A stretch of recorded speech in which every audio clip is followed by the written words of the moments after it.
Before we begin, take a moment to get comfortable. Let your arms go heavy, your breath slow. And as you listen, feel free to leave a comment sharing what time it is, where you are, and what city or village you're listening from. It's love to know. And if you'd like more quiet stories like this one, don't forget to subscribe so they gently appear when you need them most. Now, let's begin. A bell tolls faintly in the distance, its sound carrying through damp night air, softened until it feels more like an echo than a call. You notice the streets are hushed, the fog pressing low, wrapping stone and timber in silence. A lantern sways on an iron hook, its flame trembling, casting thin shadows across cobblestones slick with moisture. The air is heavy, sharp with the smell of smoke, and something darker that clings to the edges of breath. This is London in the 17th century, the age when plague crept through the city, unseen yet everywhere. The London plague did not come all at once, but in waves, each returning with new weight, new fear. You don't need to follow every word. Just let the images drift softly, like fog over the river.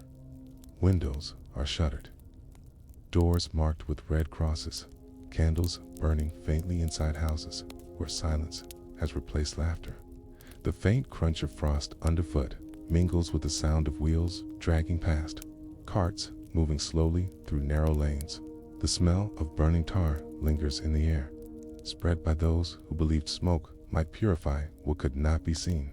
Facts carried their own silence. Thousands lost each week, streets emptied, the city pausing under the weight of fear. A hush deeper than winter filled the lanes, broken only by footsteps of those who carried the sick, or the muffled call of bells ringing for the dead. Firelight flickers in alleyways, pale and uncertain, a small defiance against the dark. You don't need to hold on to every detail. Just let the glow and the silence settle softly in your thoughts. This was the history of the London plague, not one moment, but many. A shadow that returned again and again, shaping how people lived, how they prayed, how they feared the air itself. The silence of those years still feels heavy. The air still thick with soot, with memory, with unanswered questions.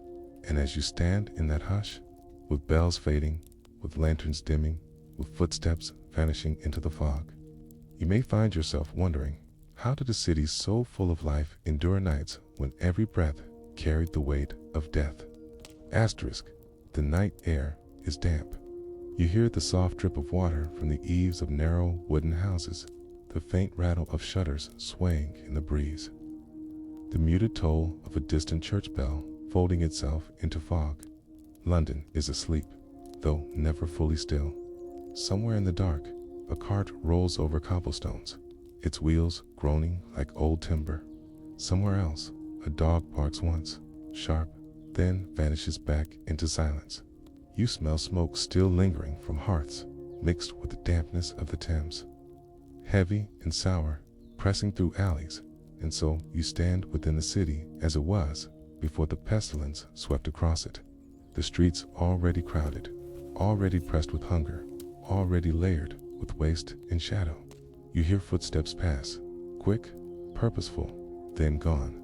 You see lantern glow trembling against beams, reflecting faintly in puddles. The silence folds in once more. You don't need to hold every image. It is enough just to let the sounds drift, the wheels groaning, the dogs barking, the bells muffled. Time itself moves slower here, each moment stretching into the haze. The plague had not yet arrived in full force, yet its presence was whispered, carried in rumor, spoken in markets, muttered at tavern doors. Merchants from the continent brought not only goods, but news of sickness in Amsterdam, of bodies piled in Hamburg, of ships carrying shadow along with cargo. The air of London was already thick with unease, though most continued as before, because life does not pause, even when shadow waits. Pause here. Picture a crowded market. You hear sellers calling out, voices rough, offering eels from the river, loaves still warm, herbs gathered from gardens on the outskirts. The smell is strong. Fish, smoke, damp straw, sweat. You feel the press of shoulders, the brush of cloaks, the damp cobbles slick beneath boots, and beneath it all, the faint awareness of coughs too frequent, of fevers too quick, of shadows that did not lift. If you're still listening, notice how the air itself feels heavy now. Not rushing, not fleeting, but slow, like mist thickening around you. You don't need to follow each detail. Let the weight itself drift, as if carried on fog. The first deaths were quiet. A house shuddered suddenly, neighbors whispering outside.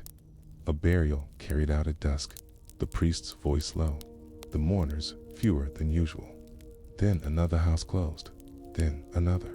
The sickness was still only rumor to many, but to those streets it was presence, it was silence pressing deeper. The carts grew busier, though still disguised as ordinary. The bell tolls more frequent, though softened, as though even metal feared to draw attention.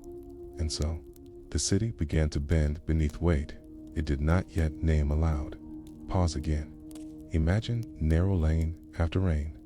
The stones are slick, the gutters filled, refuse pressed against walls. The air smells of rot, of smoke, of damp wool. At one window, a candle burns faint, flickering behind shutter. The silence is not complete, for you hear cough, you hear shuffle, you hear faint murmur of prayer. Yet, the lane feels abandoned already, as though time itself has stepped back. You don't have to remember the dates or the numbers. It is enough to feel the texture, the damp wood, the heavy air, the silence folding closer each night. The plague did not strike once, but many times, each wave folding into another. Each memory carried forward. London had faced it before the Black Death centuries earlier. Outbreaks scattered across generations, but this new silence was heavier. Pressed into every alley, every home, every churchyard. And though people had learned prayers, charms, rituals, none eased the weight when the pestilence returned. And so, the memory of earlier winters stirred, and the city braced again, though never fully ready. Pause once more. Picture churchyard at dusk, the gates creak, the grass pressed low, the soil damp and uneven. Ravens gather on wall, their calls sharp, their wings beating slow. A gravedigger leans on spade, his breath rising, his body weary. He waits, for more always come. The silence here is different, not absence, but expectation. It's the air holding weight of what is to arrive. If you're still listening, notice how expectation itself feels endless now. Not sudden, not rushed, but patient, folded into the city's breath. You don't need to know who lived or who died yet. Let the atmosphere itself drift, like bell echo, fading slow. The plague was not only disease, but mirror. It showed poverty in sharper edge. It showed wealth in desperation. It showed faith in trembling voice. Rich fled when they could, to countryside estates, to air they believed cleaner. The poor remained, pressed close in lanes, sharing air, sharing silence, sharing fate. The city divided, not only in walls and gates, but in survival itself. And so, the memory of plague became memory of inequality, of resilience, of endurance, folded into silence of many. Pause again. Imagine coach leaving city gates. Its wheels turn, its horses snort, its passengers hidden behind curtains. They hope to escape, to leave shadow behind. Outside the walls, the countryside stretches, fields wide, air fresher. Yet memory follows still, carried in goods, carried in servants, carried in rumor. The silence does not end at gate, but travels, folds outward. If you're still listening, notice how escape itself feels fragile here. Not absolute, not certain, but temporary, folded, always with shadow. You don't need to follow each departure. Let motion itself drift, like carriage fading into mist. The city continued. Bakers baked, carpenters hammered, merchants shouted. But beneath every act lay weight, awareness of silence pressing near. Each cough a warning, each shadow a reminder, each toll of bell and anchor. London lived, but lived within pestilence, even before it fully spread. The city was waiting, bracing, enduring in silence that thickened each day. And you are left with reflection drifting softly, like fog folding into night. Did those who lived then know the plague had already begun? Or did they believe it still lingered far away, hidden beyond river, beyond gate, beyond silence, pressing closer each hour? Asterisk, the first weeks were whispers, but then the silence broke. The plague spread, not by sound, but by absence. Markets quieter, doors shuttered, bells tolling more often than they rang. You hear the heavy groan of a cart, the iron rim of its wheels scraping over stone. The driver's voice calling low through the night. Bring out your dead. The words float, more ritual than cry, carried along narrow lanes. At first, the cart is nearly empty. Later, it fills too quickly. A body covered with cloth. Then another. Then three. Then more. The driver's lantern swings, throwing light on faces pale, on hands stiff, on silence deeper than night itself. Pause here. Imagine narrow alley with houses leaning close, timber beams dark with damp. A candle burns in one window, dim, flickering. A woman opens the door, her face shadowed by hood. She carries a bundle, her husband, wrapped in cloth. She lays him on the cart, her hands lingering for a moment, then retreating. The driver nods, no word spoken. The door closes again. The cart moves on. Silence folds heavier. You don't need to hold every detail. It is enough to hear the wheel, the cloth, the faint voice repeating. The rest drifts like fog pressing deeper into lane. The surge came quickly. Whole households struck in days. Neighbors whispering that sickness moved through walls, through air, through touch itself. Physicians argued. Some said it was miasma, foul air rising from waste, from marsh, from river. Others blamed stars, their positions marking fate. Others spoke of punishment, of sin pressing heavy. But explanation brought no relief, for the dead continued to rise. And so, the city carried not only sickness, but confusion. Fear folded into every breath. Pause again. Picture parish church. Its bells toll morning and night, not for prayer, but for death. The graveyard fills. New pits, dug soil piled, stones shifted. You hear the scrape of shovels, the thud of earth, the call of ravens. The air smells of soil, of sweat, of decay. Mourners gather fewer now, some too afraid, some already lost. The priest's voice trembles, the words steady. He speaks, then falls silent. The earth closes over once more. If you're still listening, notice how silence itself changes here. Not empty, but layered with grief, with fear, with ritual. You don't need to follow every burial. Let rhythm itself drift, like echo of bell across mist. The dead carts multiply. At night, torches flicker. Drivers call, wheels scrape. Some streets close their doors, refusing to answer. The drivers call again, voices weary, then move on.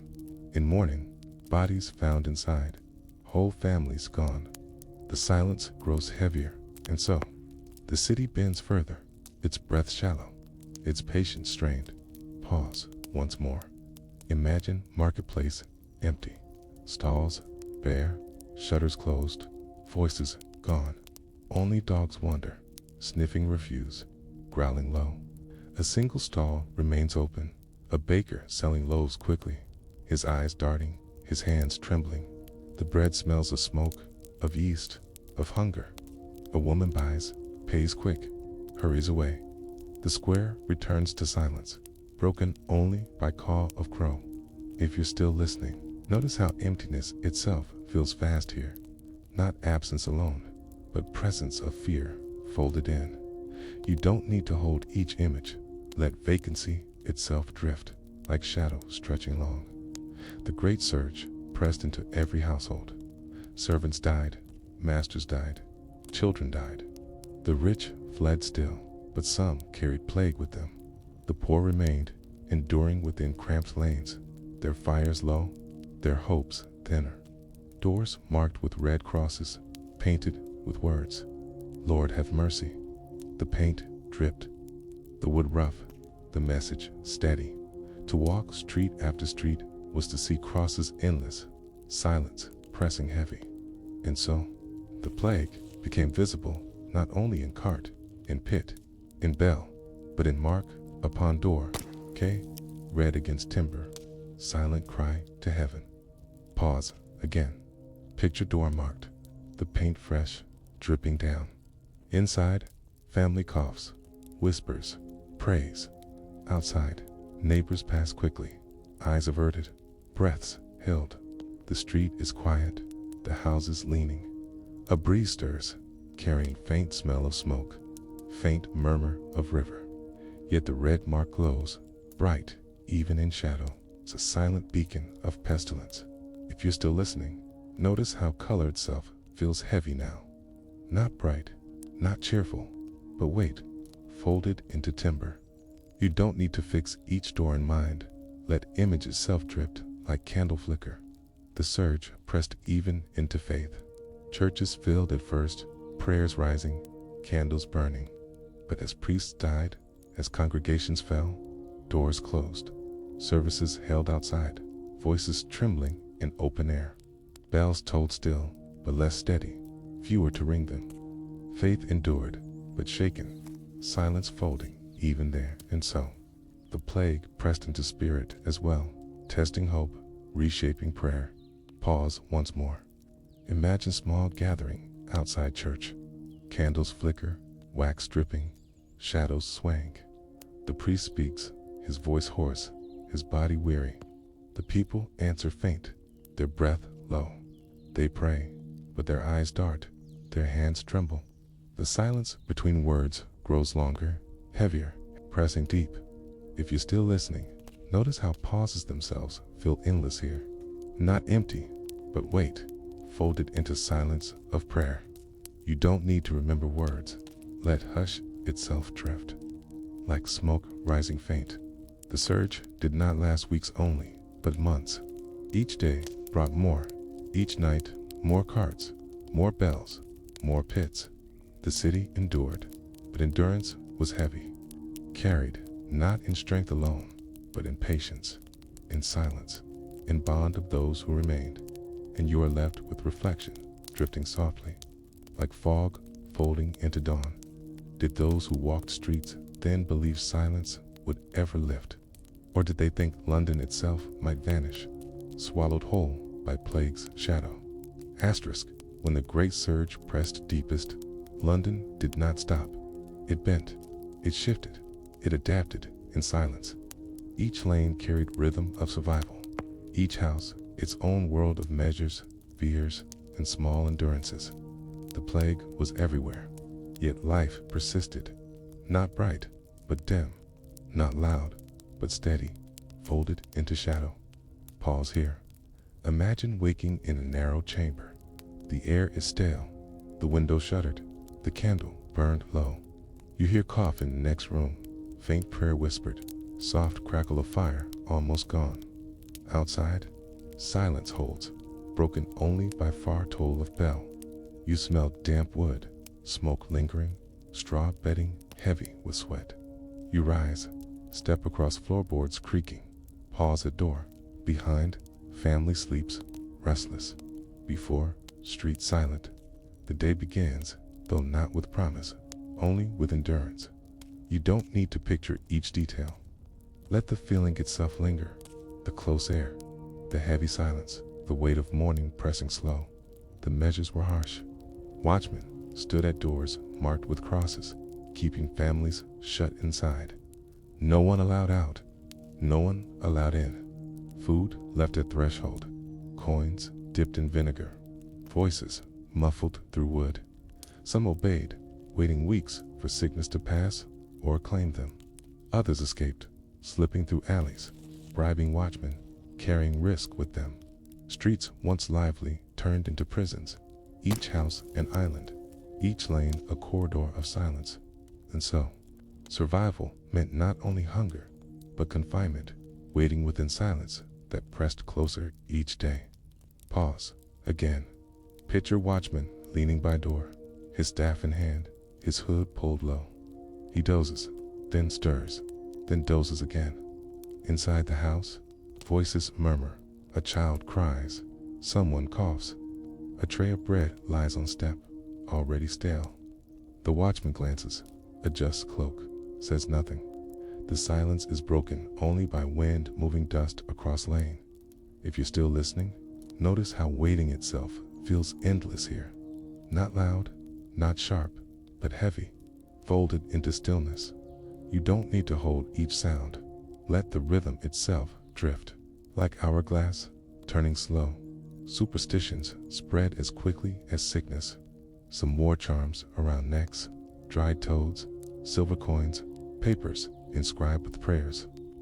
Others carried posies of herbs, lavender, rosemary, cloves, pressing scent to nose to block foul air. Fires burned in streets, smoke rising, believed to cleanse air. Gunpowder lit, cannon fired, thunder summoned to scatter miasma. Yet, still the plague moved, patient, unseen. And so, people reached for whatever eased fear, whatever softened silence, even if only in mind. Pause once more. Imagine woman walking lane with posy pressed to face.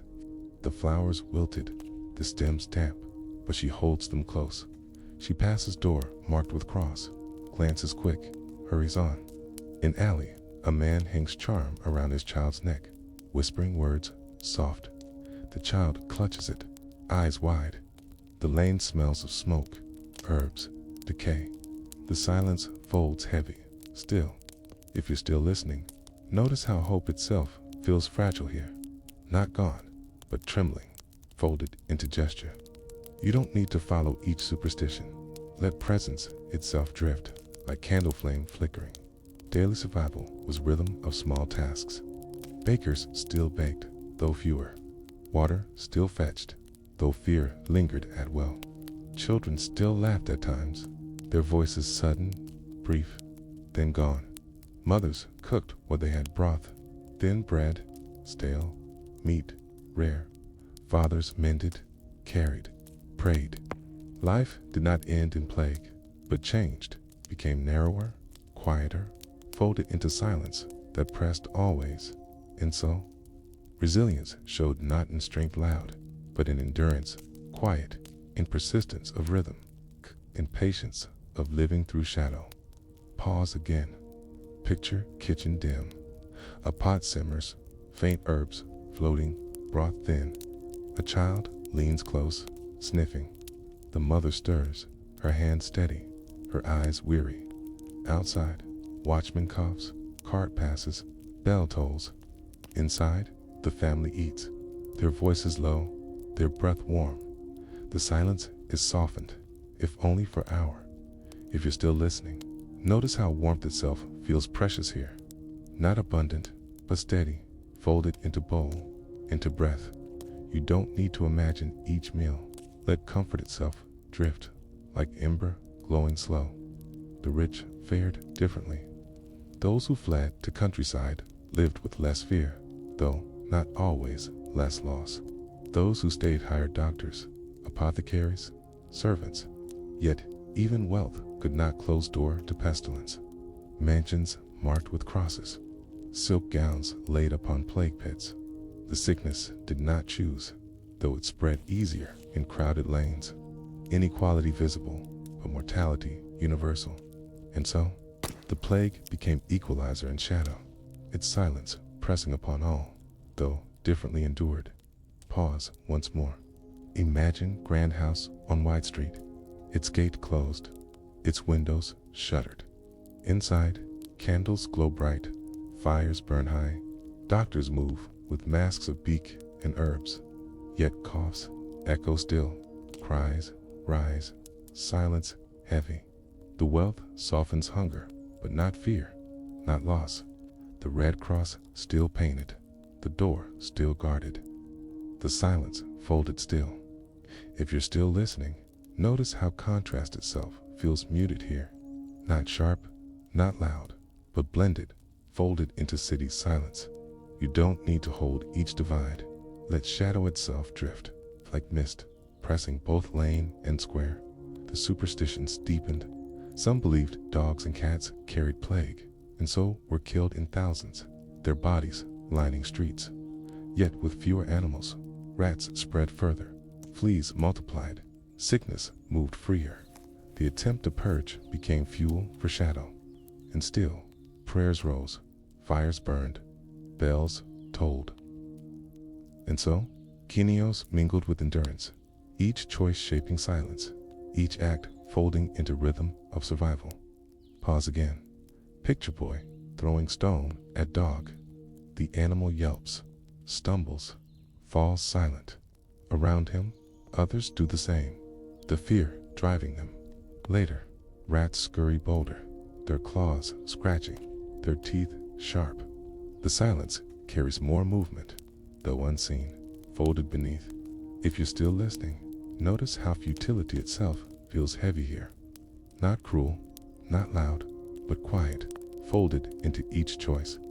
You don't need to judge, let image itself drift, like shadow stretching slow. The city lived within shadow, but did not die within it. Births still came, children still cried, songs still sung. Weddings rare, but some held, the voices trembling but present. Laughter rose at times, sudden and startling, cutting through silence like flame. Even as carts passed, even as bells tolled, even as graves filled, life pressed forward, fragile but steady. And so, the plague did not silence London, but dimmed it, muffled it, folded it into endurance. Pause once more. Imagine two children chasing each other in lane. Their feet splash puddles, their voices high, their laughter sudden. A neighbor opens shutter, watches, smiles faint, then closes again. The lane is quiet, but not empty. The silence holds both shadow and spark, folded together. If you're still listening, notice how resilience itself feels quiet now. Not strong, not defiant, but gentle, folded into small sounds.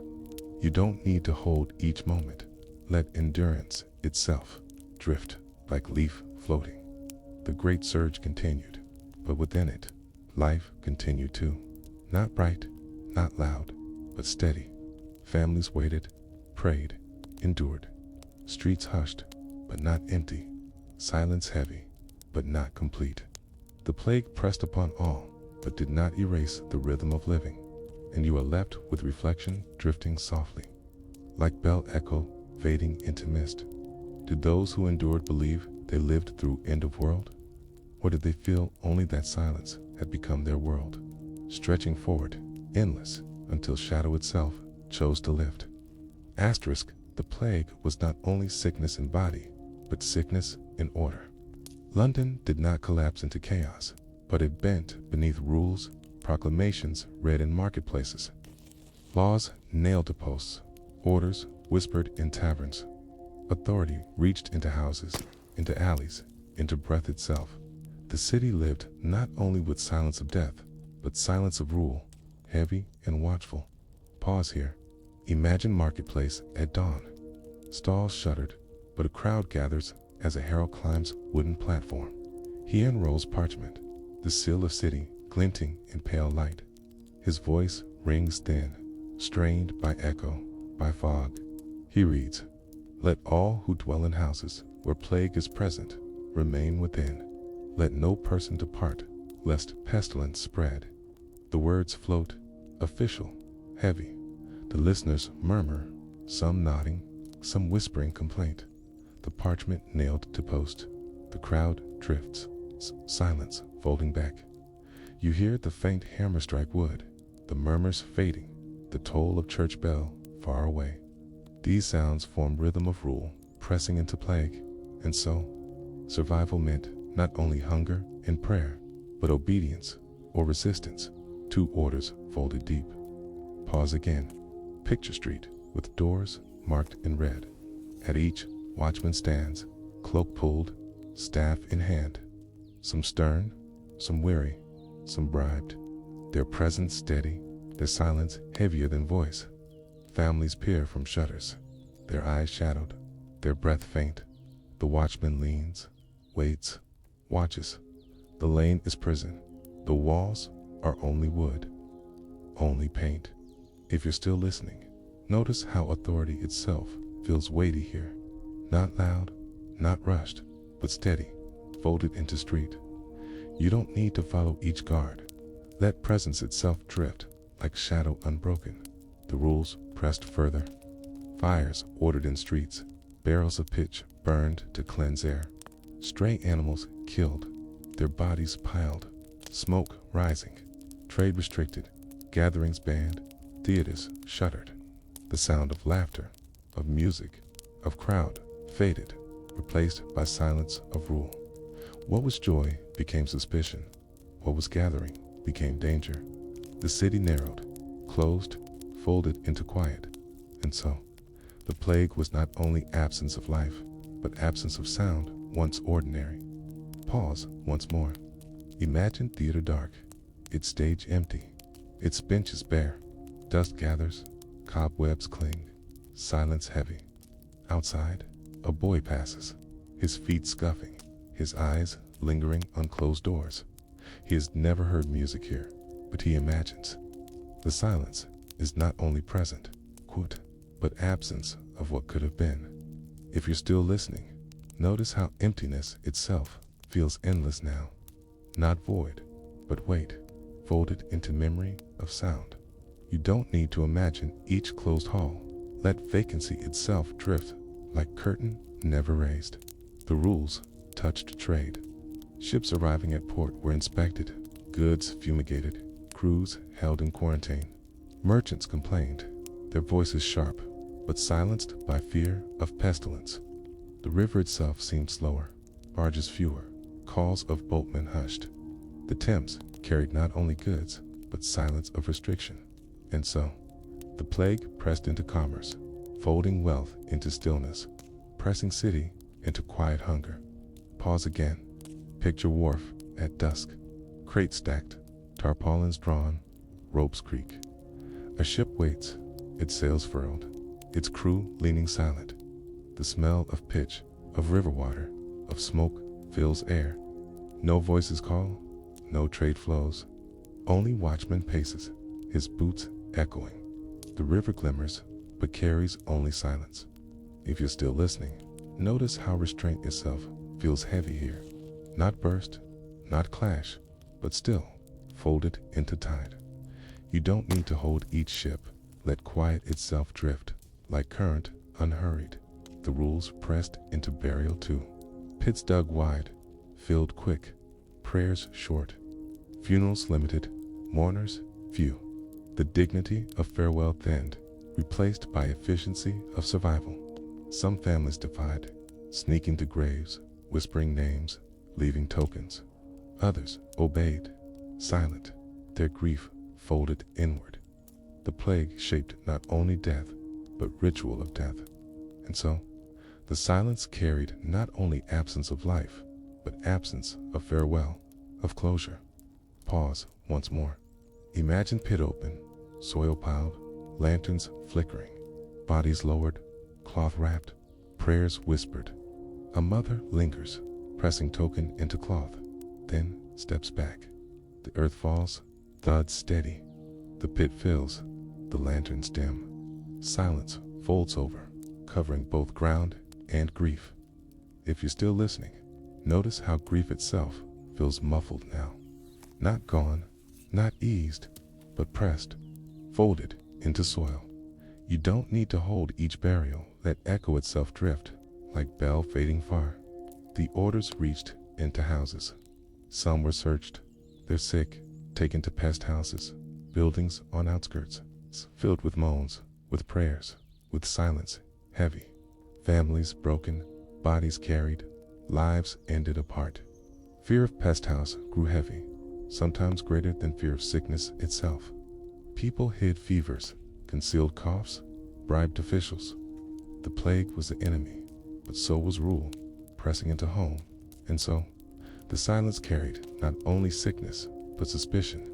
Each family shadowed by fear of removal. Pause again. Picture pest house room. Rows of straw pallets, bodies curled, faces pale, air heavy with smoke, with sweat, with fever. Groans rise, then fall, then silence presses. Outside, watchman paces, his boots steady, his eyes weary. The pest house holds, not healing, but waiting. If you're still listening, notice how inevitability itself feels close now. Not sudden, not violent, but folded into space. You don't need to see each bed. Let presence itself drift like shadow across a wall. The plague rules were endured, not loved. People complied, but also resisted, bribed, whispered, prayed. The silence of obedience carried beneath it murmurs of doubt, of anger, of exhaustion. Yet, through it all, the city continued, not alive as before, but enduring within silence, structured, ordered, pressed. And so, London lived not only with plague, but with rule of plague, each law shaping breath, each order pressing deeper. Pause once more. Imagine broadside nailed to post, its ink smudged, its words stern, its paper trembling in breeze. People gather, read, murmur, then disperse, their cloaks swaying, their steps heavy. The street falls silent again, the paper fluttering, its words lingering. If you're still listening, notice how weight itself feels endless now. Not rushing, not fleeting, but steady, folded into city's breath. You don't need to hold each order. Let silence itself drift. Like parchment, trembling, and you are left with reflection drifting softly. Like fog across stone, did those who obeyed believe rule would save them? Or did they feel only that silence had become law? And law had become silence, pressing into every street, every breath, every shadow of London. Asterisk, the rules were spoken by heralds and nailed to posts, but their true weight was felt in the daily rhythm of life. To walk through London during the height of the plague was not to hear chaos, but to feel order pressed over fear, silence layered over survival. Every lane carried the echo of rules.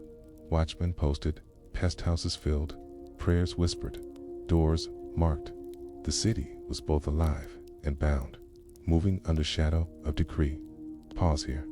Imagine dawn breaking over narrow streets. The light is pale, pressing weak through mist. A watchman leans on staff, his cloak damp, his eyes heavy from nights spent guarding door marked with red. Inside, the family sleeps fitful, their coughs rising, their whispers faint. Outside, the watchman warms hands over brazier, the smoke drifting upward. The air smells of ash, damp straw, faint rot. The silence of morning feels structured, held in place by law. You don't have to remember each face or sound. It is enough to feel the rhythm itself, the staff tapping stone, the brazier smoking, the coughs muffled through wood. The watchmen became symbols of this new rhythm. Paid by parish, sworn to guard houses, they stood as barriers between sickness and city. Some strict, refusing bribes, their faces stern. Others weary, taking coins, turning heads, letting families slip out into night. Their presence was constant, silent figures at doors, staff in hand, lanterns swinging, shadows steady. For those inside, they were both protection and prison. And so, survival was not only against plague itself, but against confinement, endurance of days folded into walls. Pause again. Picture child pressing eye to crack and shutter. Outside, the watchman stands, unmoving. The child watches him shift, scratch beard, pace, return. The world feels reduced to that figure, his steps marking hours, his silence heavier than words. The child turns away, sighs, curls on straw, listens to mother hum. The hum is soft, almost drowned by cough. If you're still listening, notice how confinement itself feels endless here. Not loud, not harsh, but steady, folded into breadth of house. You don't need to hold each detail. Let rhythm itself drift, like time pressing slow. Inside, families managed as they could. Some lit herbs, burning rosemary, juniper, lavender, filling rooms with smoke thought to cleanse air. Some prayed, kneeling before crucifix, whispering names of saints. Others wept quietly, their grief muffled, for even mourning was bound by walls. Days blurred, marked by coughs, by meals thin, by bells tolling outside. The silence folded deeper with each passing hour, and so, endurance meant not only waiting, but creating small rhythms, rituals within shadow. Pause once more. Imagine mother sprinkling vinegar on cloth, hanging it near bed. She believes it will purify air, keep sickness out. The cloth drips, the room smells sharp, acrid. Her child watches, trusts, smiles, faint. Outside, the bell tolls again, slow and heavy. Inside, the mother hums, her hand steady. If you're still listening, notice how belief itself feels steady here. Not proven, not certain, but folded into survival. You don't need to hold each act. Let gesture itself drift, like smoke curling soft. The pest houses became another rhythm of city, built on edges, filled quickly, their doors guarded, their windows shuttered. Inside, rows of straw pallets, patients groaning, attendants moving with herbs, with masks, with fear. Some recovered, most did not. For many, the pest house was final dwelling. Families dreaded its carts, feared its men, prayed not to be taken. And so, the city's silence carried not only death in home, but death apart, behind walls of pest house, where voices faded unseen. Pause again. Picture cart rolling at dusk, its wheels creaking, its driver calling. A man is lifted from house, his body weak, his face pale. His family weeps behind shutter, too afraid to follow. The cart rolls on, lantern swinging. At edge of city, gates of pest house open. Groan, close again. Silence folds heavy once more. If you're still listening, notice how inevitability itself feels close now. Not sudden, not violent, but patient, folded into cart's motion. You don't need to follow each journey. Let presence itself drift, like wheel turning slow. Faith shifted within silence, too. Churches closed their doors, but prayers rose still. Some priests braved lanes, bringing sacraments, their hands trembling, their voices low. Others fled, seeking safety. The faithful gathered in open air, kneeling beneath sky, their voices rising together, then fading. Candles burned in windows, their flames flickering in mist, marking hope, marking endurance. And so, the plague pressed into soul, not destroying faith, but reshaping it, folding it into quieter, humbler forms. Pause once more. Imagine night with candles glowing in many windows, their flames small, their light trembling, but together they glow steady. A passerby looks, pauses, removes hat, whispers prayer. The silence is filled with glow, with faith, with patience. If you're still listening, notice how hope itself feels fragile here. Not strong, not loud, but soft, folded into flame. You don't need to count each candle. Let glow itself drift, like star faint in mist. The daily rhythm also meant markets half empty. Trade slowed, but not ended. Some sellers braved streets, offering bread, fish, herbs. Others closed shutters, vanished until silence lifted. Buyers hurried, coins dipped in vinegar, goods handled quick, eyes wary. Every cough turned heads, every sneeze brought fear. Yet still, exchange continued, life persisted, and so, the city endured, its silence broken by murmur of trade, faint but steady. Pause again. Picture fishmonger at stall, his hands cold, his eyes tired. He lays eels on board, their bodies glistening, their smell sharp. A woman approaches, her coin ready, her voice brief. They exchange, their hands barely touching. She departs, her cloak drawn tight. He sighs, adjusts board, waits for next. The square returns to silence.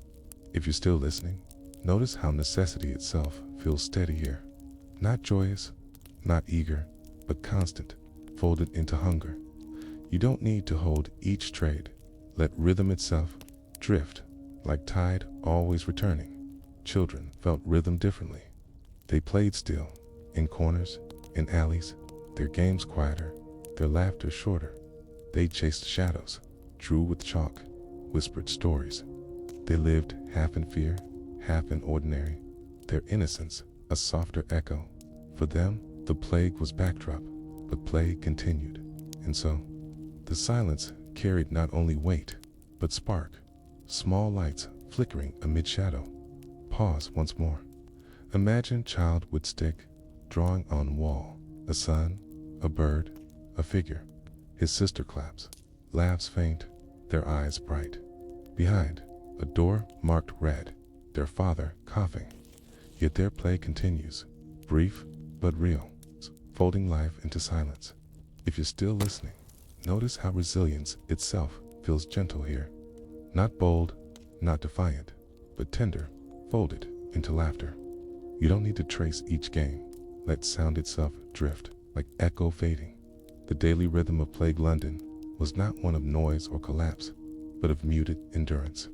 Watchmen pacing, mothers tending, priests praying, carts moving, markets murmuring, children playing. Life folded into silence, but not erased. The city held on within order, within faith, within rhythm that carried it through. And you are left with reflection drifting softly, like mist settling at dawn. Did those who lived through such rhythm know they were surviving history? Or did they feel only that silence itself had become life, pressing steady, endless, shaping every breath until shadow passed? Asterisk, as silence deepened, people searched for ways to soften it, remedies whispered by neighbors, rituals passed down through families. Practices, half scientific, half desperate. London became a city of cures, of charms, of prayers, of adjustments, all folded into rhythm of endurance. None truly stopped plague, but all gave shape 2 days, softened fear. Off a delusion of control in world ruled by shadow. Pause here. Imagine apothecary shop, its shelves lined with jars, dried herbs, powders, oils. The smell of camphor, vinegar, and smoke fills air. The apothecary stirs mixture in mortar, muttering instructions, his hands stained with roots. Outside, a customer waits, her coin dipped in vinegar, her breath shallow. She hopes for cure, though she knows none exist. Yet still she waits, for hope itself is a remedy of kind. You hear faint scrape of pestle, faint rattle of jars, faint creak of floorboard beneath steps. These sounds shape rhythm of survival made by human hand. Asterisk, and so, the plague birthed not only death, but commerce of cure, an industry of hope folded into silence. Pause again. Picture remedy prepared, vinegar infused with herbs, garlic pressed, oils burned, some carried pomanders. Small balls of spices hung from chains, pressed to nose when walking. Others drank strange brews, mixtures of wine, of saffron, of ground bone. Some bled themselves, some burned incense, some wore amulets. Each act offered sense of protection, though shadow pressed still. If you're still listening, notice how hope itself feels layered here. Not strong, not certain, but steady, folded into each gesture. You don't need to follow each recipe. Let presence itself drift, like smoke rising faint. Superstition became daily ritual. Some believed plague spread through bad air, so they lit fires of juniper, of pitch, of herbs, filling streets with acrid smoke. The air grew heavy, sharp, stinging eyes, but people walked through it, believing smoke a shield. Cannon fired at intervals. Thunder called upon to scatter miasma. The city roared briefly, then fell silent again, the smoke lingering longer than sound. And so, The remedies themselves became part of city's rhythm. Their smoke and noise folded into silence, heavier still. Pause once more. Imagine night with barrels burning in square. Flames rise, sparks scatter, smoke drifts. People gather, their faces lit orange, their eyes hopeful. The smell is thick, choking, but they breathe it in. A cannon fires from tower, the echo rolling. For a moment, fear feels lifted, replaced by ritual of cure. Then the silence folds back, deeper, thicker. Asterisk, if you're still listening, notice how ritual itself feels endless here. Not proven, not effective, but steady, folded into patience. You don't need to hold each fire. Let glow itself drift, like ember fading. Some remedies turned cruel. Believing animals carried pestilence, dogs and cats were killed by thousands. Streets filled with carcasses, their silence heavier than their cries had been. Yet, with fewer animals, rats thrived, fleas spread, the sickness multiplied. What was meant as cure became fuel. Still, people continued, for fear demanded action. And so, survival carried not only endurance, but error. Choices folded into silence with consequence unseen. Pause again. Picture boy dragging sack, inside limp bodies of cats. He looks away, his face blank. Behind, rats scurry bolder, their claws scratching, their eyes glinting. The silence holds contradiction, act of cure, seed of harm. The lane smells sharp, of decay, of ash, of damp. The boy walks on, his shadow long. If you're still listening, notice how futility itself feels close here. Not loud, not sharp, but quiet, folded into effort. You don't need to judge. Let action itself drift, like ripple across still water. Within homes, remedies became intimate rituals. Families hung herbs in windows, carried dried flowers, bathed with vinegar, washed floors with lye.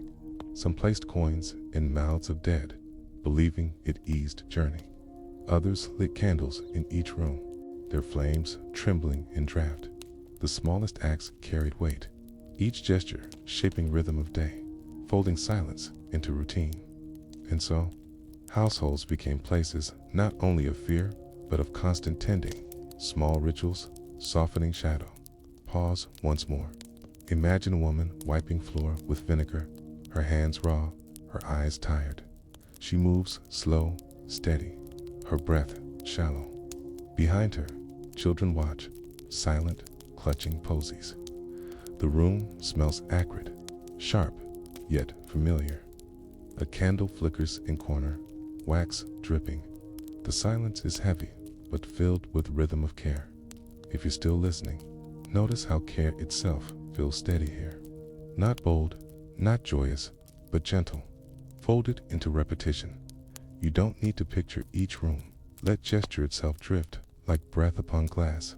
The city adapted to. Band gatherings meant taverns quiet, theaters closed, festivals forgotten. But people found ways to gather still whispers at doors, neighbors speaking across alleys, families singing from windows. Music carried faintly, laughter sudden then gone, voices trembling but present.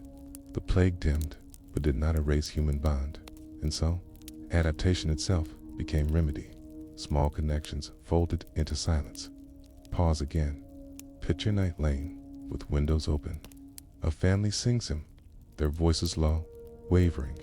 A crossway, another joins, then another. The harmony thin, trembling, but real. The lane glows faint with candlelight, the air filled with voices soft. When song ends, silence folds heavier, but lighter too, softened by echo. If you're still listening, notice how connection itself feels fragile now.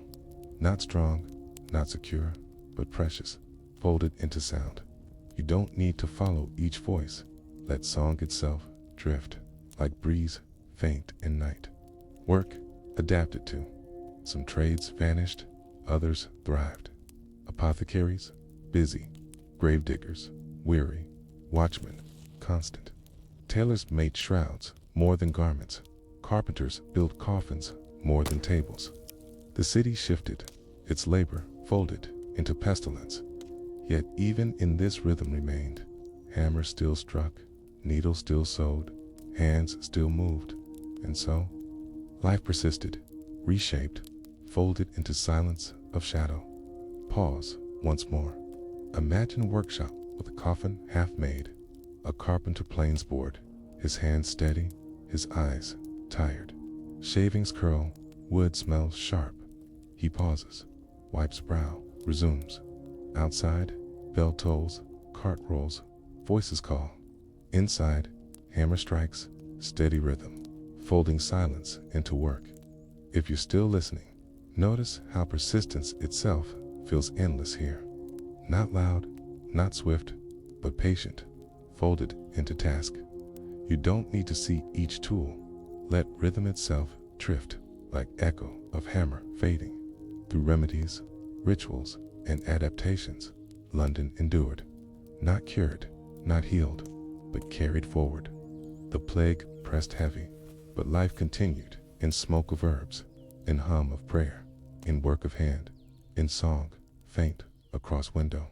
The city did not break, but bent, reshaped itself around silence, around shadow, and you are left with reflection drifting softly, like candle guttering in draught. Did those who burned herbs, who sang hymns, who hammered coffins, know their acts held no cure?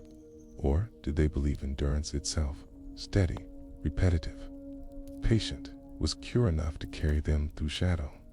Asterisk, the plague reached its heaviest toll, not in whispers or remedies, but in sheer weight of loss.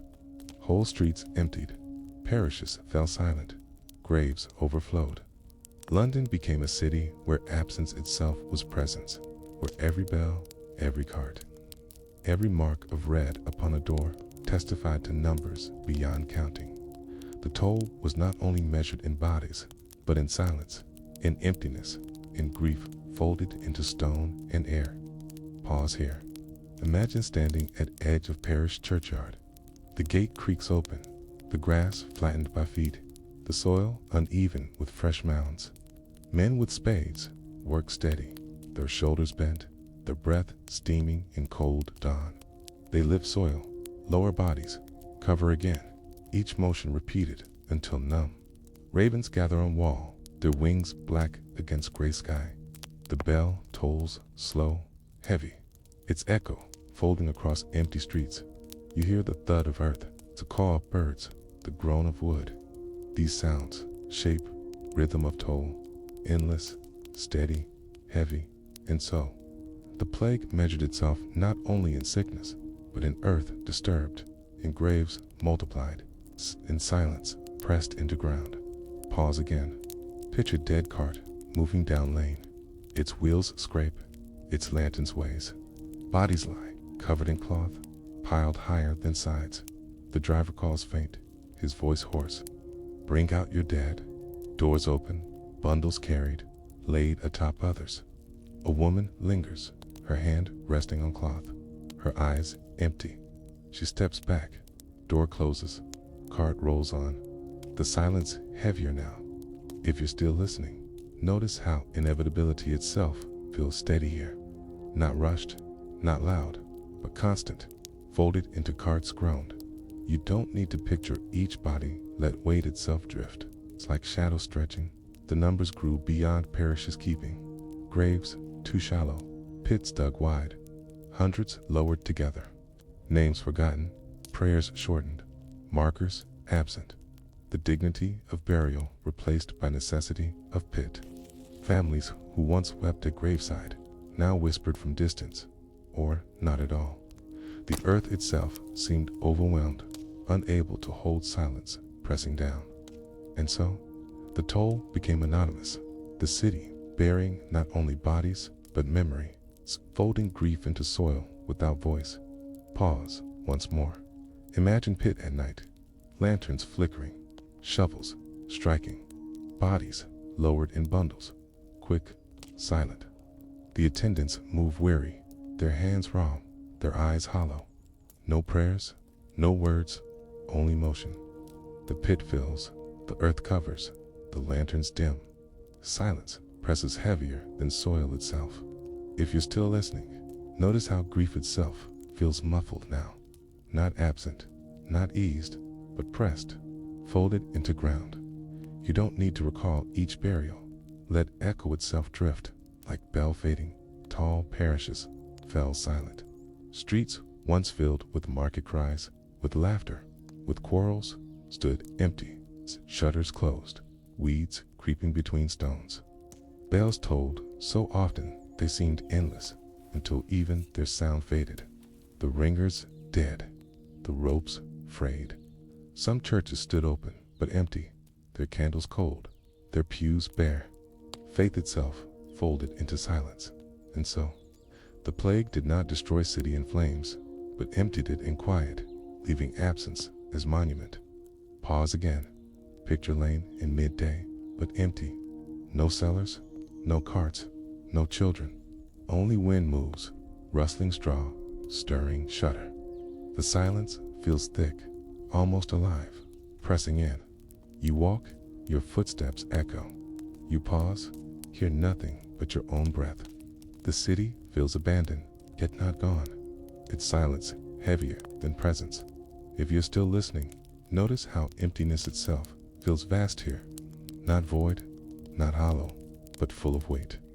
You don't need to follow each lane. Let absence itself drift, like mist, pressing close. The toll reached not only poor, but rich. Mansions marked with crosses, noblemen buried with servants, wealth unable to shield against silence. Coffins lined streets, waiting burial. Hearses rolled daily, their horses weary, their drivers numb, even power bent before shadow. And so, the plague revealed mortality shared, its silence pressing upon all, though endured in different ways. Pause once more. Imagine Grand Hall, its tapestries faded, its hearth cold. In corner, coffin rests, draped with cloth. Servants stand silent, heads bowed, waiting cart. Outside, bells toll, carts roll, silence heavier than wealth. The hall, once bright, now dim, shadow folding into silk, kin to gold. If you're still listening, notice how equality itself feels heavy here, not in joy, not in justice, but in mortality, folded into shadow. You don't need to hold each hall, let presence itself drift like candle guttering. The toll pressed into memory too. Diaries recorded numbers, bills of mortality posted weekly, their lists grim, their ink smudged. Citizens read them, eyes scanning for parishes, for names familiar.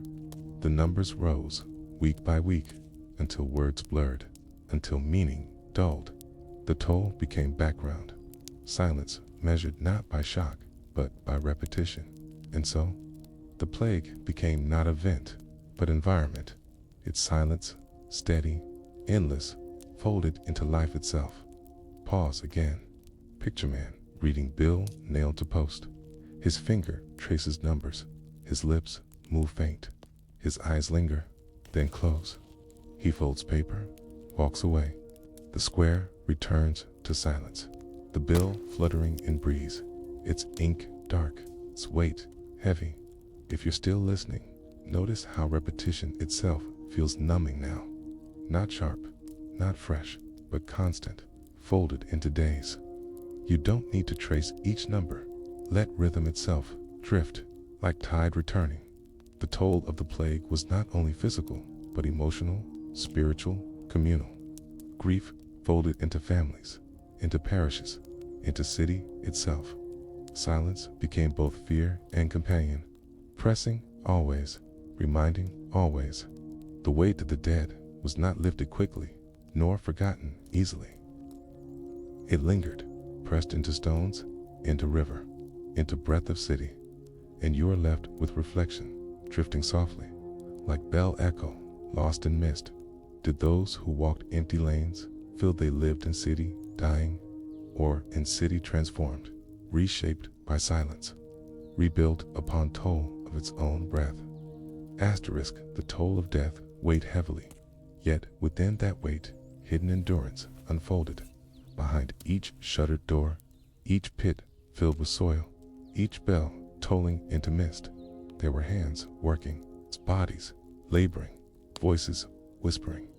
The plague did not erase life entirely. It bent it, reshaped it, made it quieter. And within that quiet, some endured: the gravediggers, the midwives, the servants, the watchmen, the nameless laborers who kept London breathing even as silence pressed hard. Pause here. Imagine gravedigger at dawn. His hands are blistered, his shoulders stooped, his breath rising white in chill air. He leans on spade, his boots sunk in damp earth. Around him, the ground is uneven, mounds fresh, soil dark. Ravens gather close, their eyes sharp. He sighs, lifts spade, digs again. His labor is endless, his silence heavy, his endurance unrecognized.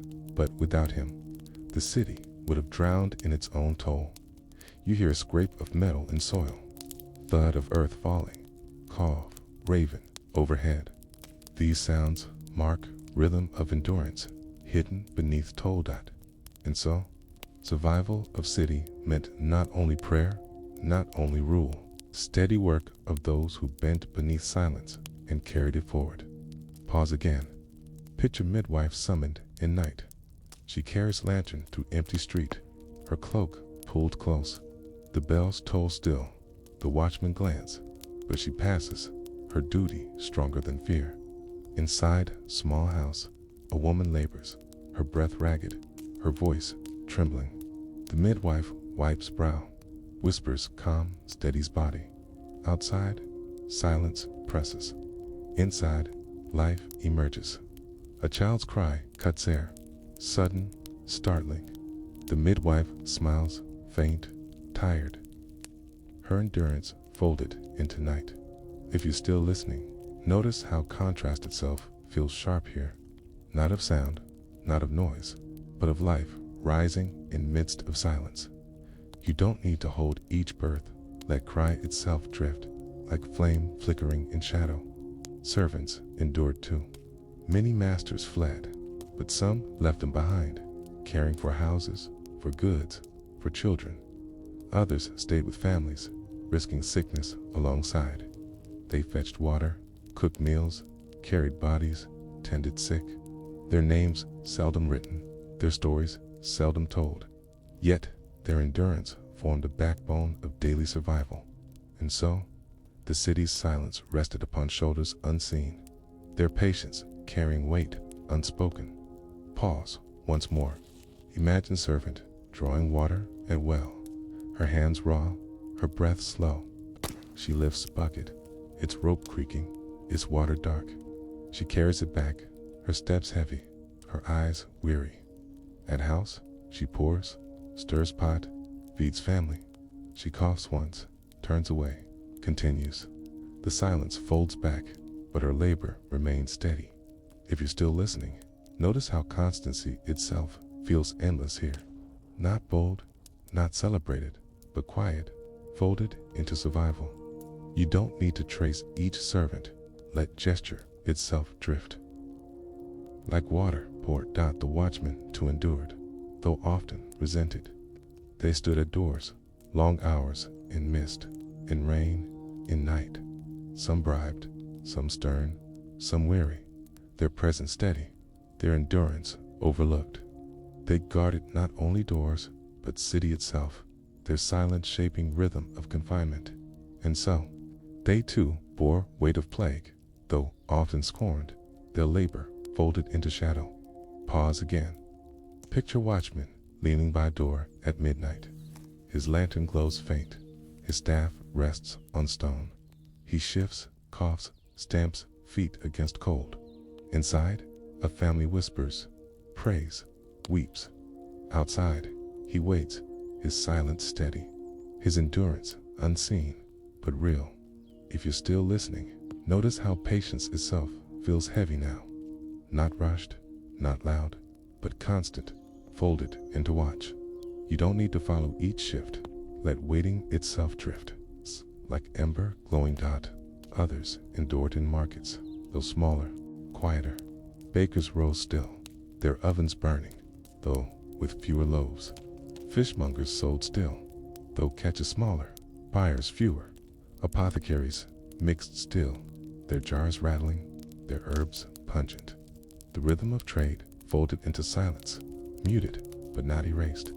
And so, commerce itself endured, fragile, flickering, but steady enough to sustain. Pause once more. Imagine baker pulling loaf from an oven. The crust cracks, the smell rises, warm, rich. He sets it on board, waits. A woman enters, her coin ready, her eyes darting. She takes loaf, departs quick. The baker sighs, stokes fire, returns to dough. The silence folds heavier, but warmth lingers.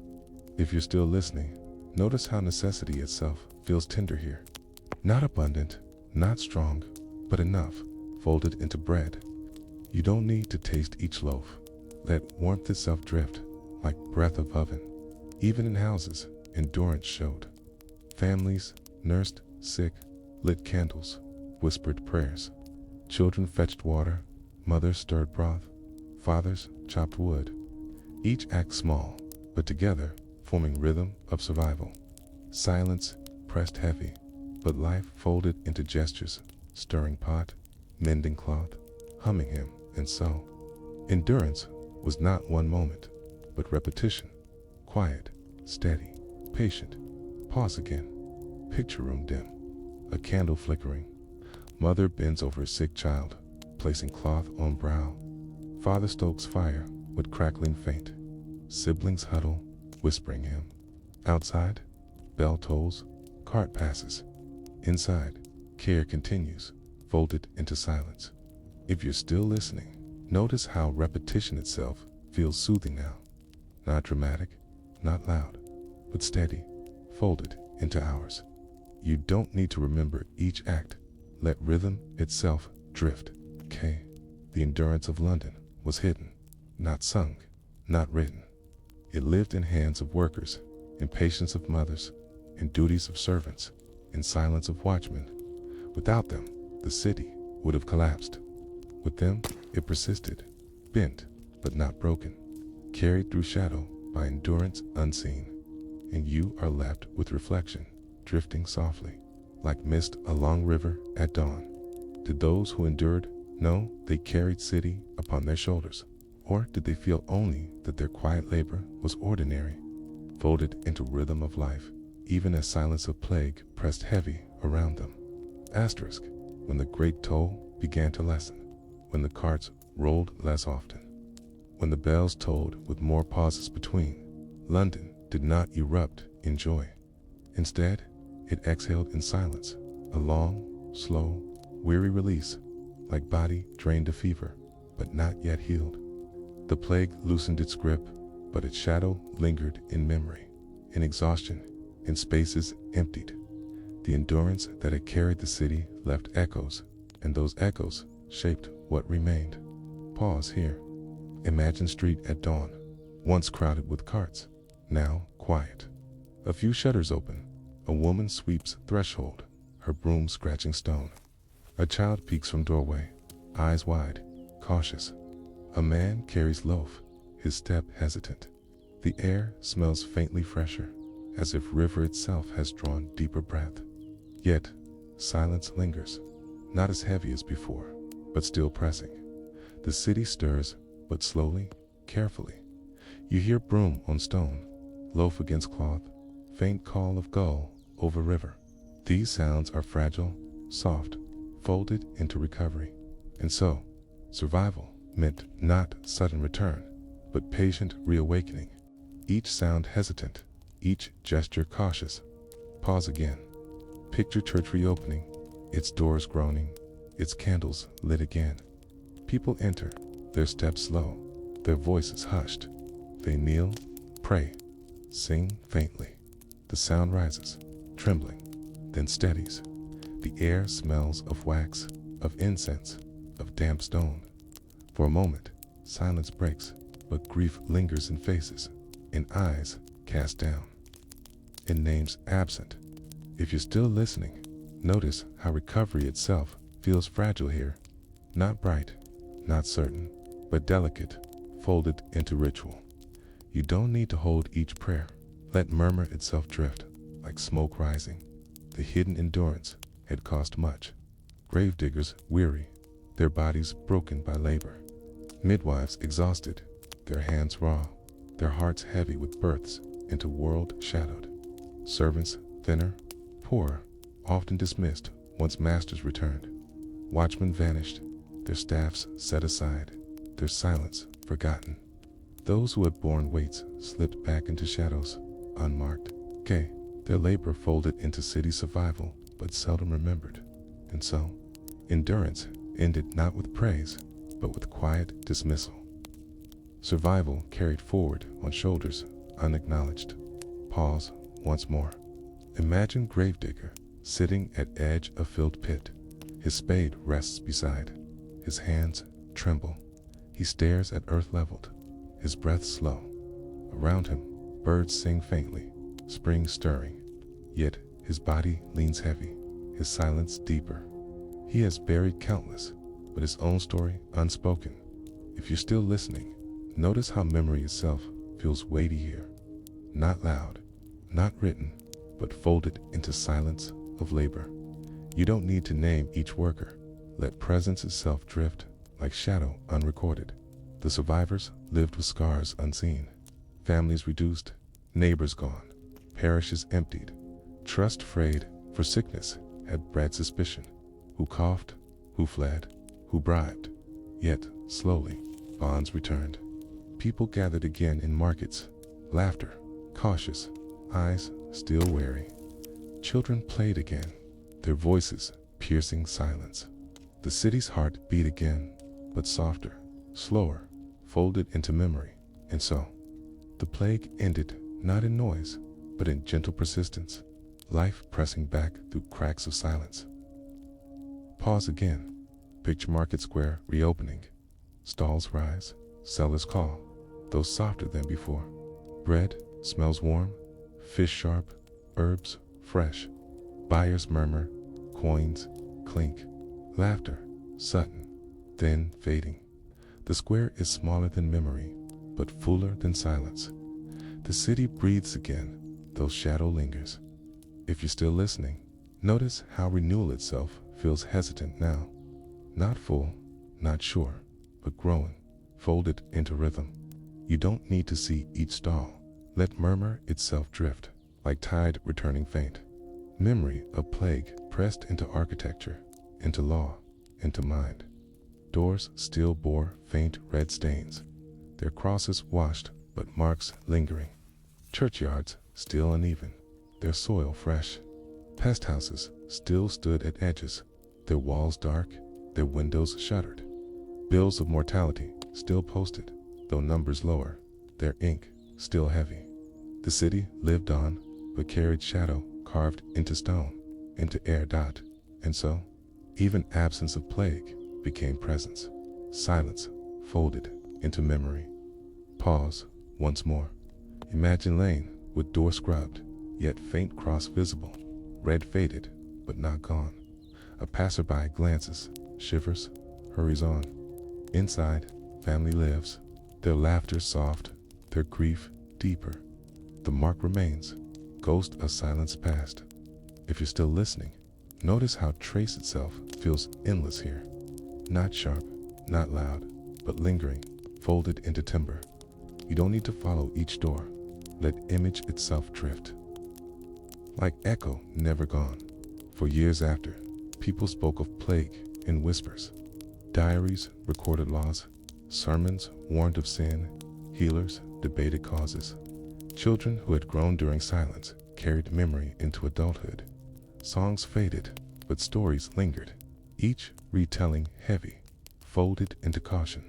The city itself reshaped, more wary, more watchful, more bound to silence, remembered. And so, the plague ended, but its toll endured, its shadow woven into breath of London. Pause again. Picture tavern years later. Men sit, drink, speak low. One recalls cart, Another recalls cross. Another recalls silence of street. Their voices hush, their eyes dim. The fire crackles, the ale warms, but the plague remains in their memory. Okay, folded into every pause. If you're still listening, notice how remembrance itself feels heavy now. Not vivid, not loud, but steady, folded into speech.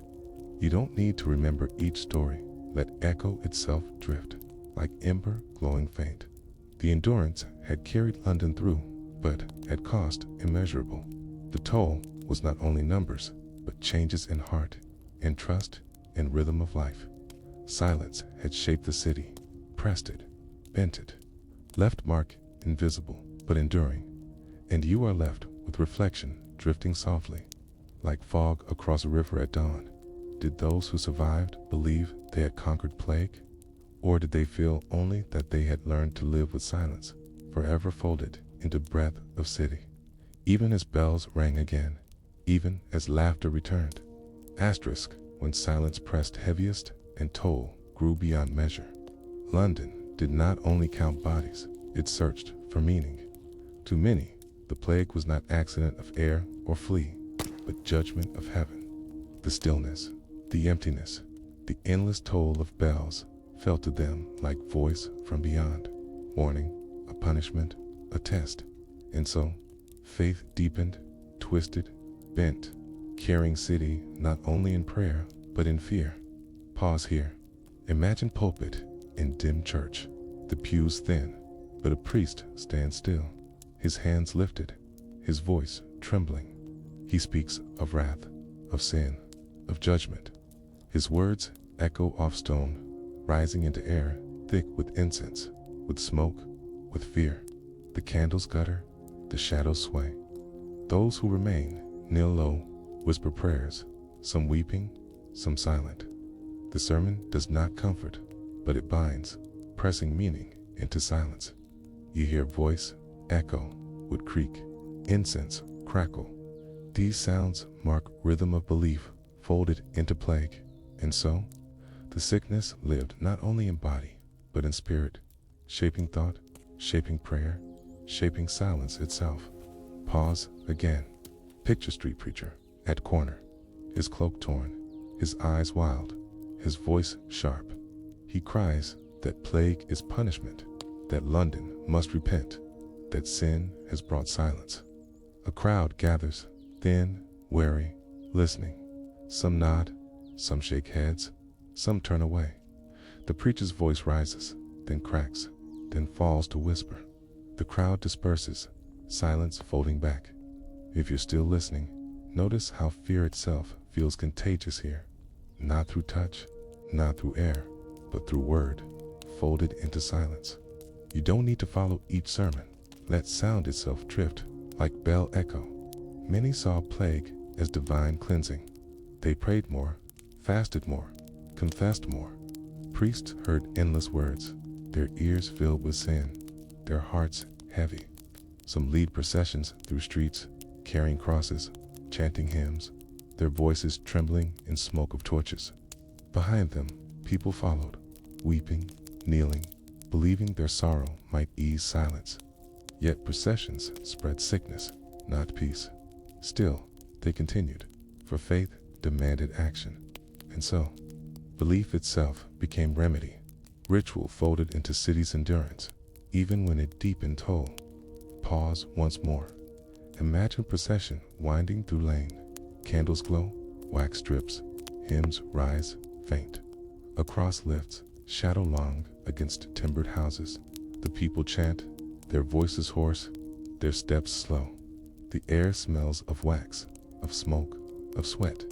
Above, stars watch, silent, steady. When hymn fades, silence folds heavier. If you're still listening, notice how ritual itself feels endless here.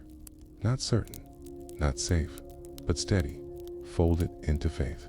You don't need to walk each lane. Let glow itself drift, like flame guttering. Others turn to prophecy. Pamphlets printed, broadsides posted, visions claimed. Some said stars foretold plague. Some said comets warned.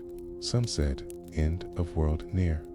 Men and women dreamed, their dreams told in taverns, in alleys, in churches. Fear bent ears toward prophecy, giving voice to silence. And so, plague carried not only death, but stories, visions, warnings, folded into air thick with fear. Pause again. Picture broadside, nailed to post, its words sharp, its ink dark. The end is near. Repent. People gather, read, whisper. Some cross themselves, some scoff, some walk quick away. The paper flutters in breeze, its sound faint, its message heavy. If you're still listening, notice how imagination itself feels weighty here. Not truth, not proof, but presence folded into fear. You don't need to read each word. Let whisper itself drift. Like wind through alley, some found comfort, not in fear, but in charity. Priests, monks, nuns tended sick, prayed with dying, buried dead. Their faith not only judgment, but compassion folded into silence as mercy. They brought bread, brought water, whispered prayers. Many died, their labor heavy, their service unmarked, but their presence softened shadow, if only briefly. And so, within fear, kindness to endured, folded into a rhythm of plague. Pause once more. Imagine nun entering house marked with red. She carries a loaf, pitcher of water, candle in hand. Inside, family weak, their voices faint. She kneels, prays, feeds, comforts. Her face pale, her body weary. She stays, though danger presses. Outside, watchman nods, silent. The candle glows, the silence softens. If you're still listening, notice how mercy itself feels fragile here. Not strong, not loud, but tender, folded into gesture. You don't need to hold each act. Let presence itself drift, like candle flame steady. Faith, also fractured. Some lost belief, seeing priests die, prayers unanswered. Rituals fail. They turned away, their silence heavier than prayer. Others blamed strangers, foreigners, the poor, the sinful. Accusations rose, suspicion spread, fear turned outward. Plague became not only shadow, but division, folded into silence with bitterness. And so, belief both bound and broke, shaping city in ways lasting, folding faith into survival, into suspicion. Pause again. Picture tavern, where men argue. One swears plague is sin's punishment, another denies, another blames neighbors. Their voices rise, then falter. Their mugs clink, their eyes dart. The fire burns, the smoke curls. Silence falls heavy after, thicker than their words. If you're still listening, notice how division itself feels weighty now. Not loud, not sharp, but folded into hush. You don't need to follow each quarrel. Let echo itself drift, like ember fading. Faith in shadow was both balm and burden. It gave meaning, though often fearful. It bound people together, though sometimes in blame. It shaped London's response, its endurance, its silence. The plague was carried not only in body and city, but in spirit, bent beneath weight of judgment. Lifted faintly by mercy, and you are left with reflection drifting softly, like incense lingering after prayer. To those who knelt in churches, who marched in processions, who whispered visions in taverns, believed they understood plague? Or did they feel only that silence itself was voice of heaven, pressing always, reminding always, folding itself into every breath of London? Asterisk, faith in the plague years was not only shouted from pulpits or nailed to posts. Much of it unfolded in secret, in whisper, in flicker of candle behind closed shutters. Families who could not flee, who could not trust priests to arrive, who could not find cure in apothecary jars, turned to their own rituals. They prayed in kitchens, in lofts, in cellars. They pressed charms into hands of children. They hung herbs above doors, wrote scriptures on slips of paper, tucked them beneath pillows. Faith became intimate, folded into survival, hidden inside walls, painted with red crosses. Pause here. Imagine small room lit by a single tallow candle. A mother kneels by bed where her child lies, cheeks flushed, breath shallow. She whispers prayer, her words trembling, her hands clasped tight. Her husband paces near hearth, fire low, the air heavy with vinegar and smoke. The siblings sit, huddled, silent, eyes wide. The candle drips, wax pooling. The prayer does not cure, but it steadies. It carries them through night, heavy with silence. You hear drip of wax, hiss of ember, sigh of weary man. These sounds fold into rhythm of private faith. And so, belief was not only in churches, but in rooms small and dim, where families sought strength in whispers. Pause again. Picture charm tied around child's neck. A small bag of herbs, lavender, rosemary, garlic. It hangs close, its scent sharp. The mother touches it, believing it will shield, praying it will guard. She tucks blanket closer, hums, faint hymn. The room smells strong, bitter, layered with smoke and sweat.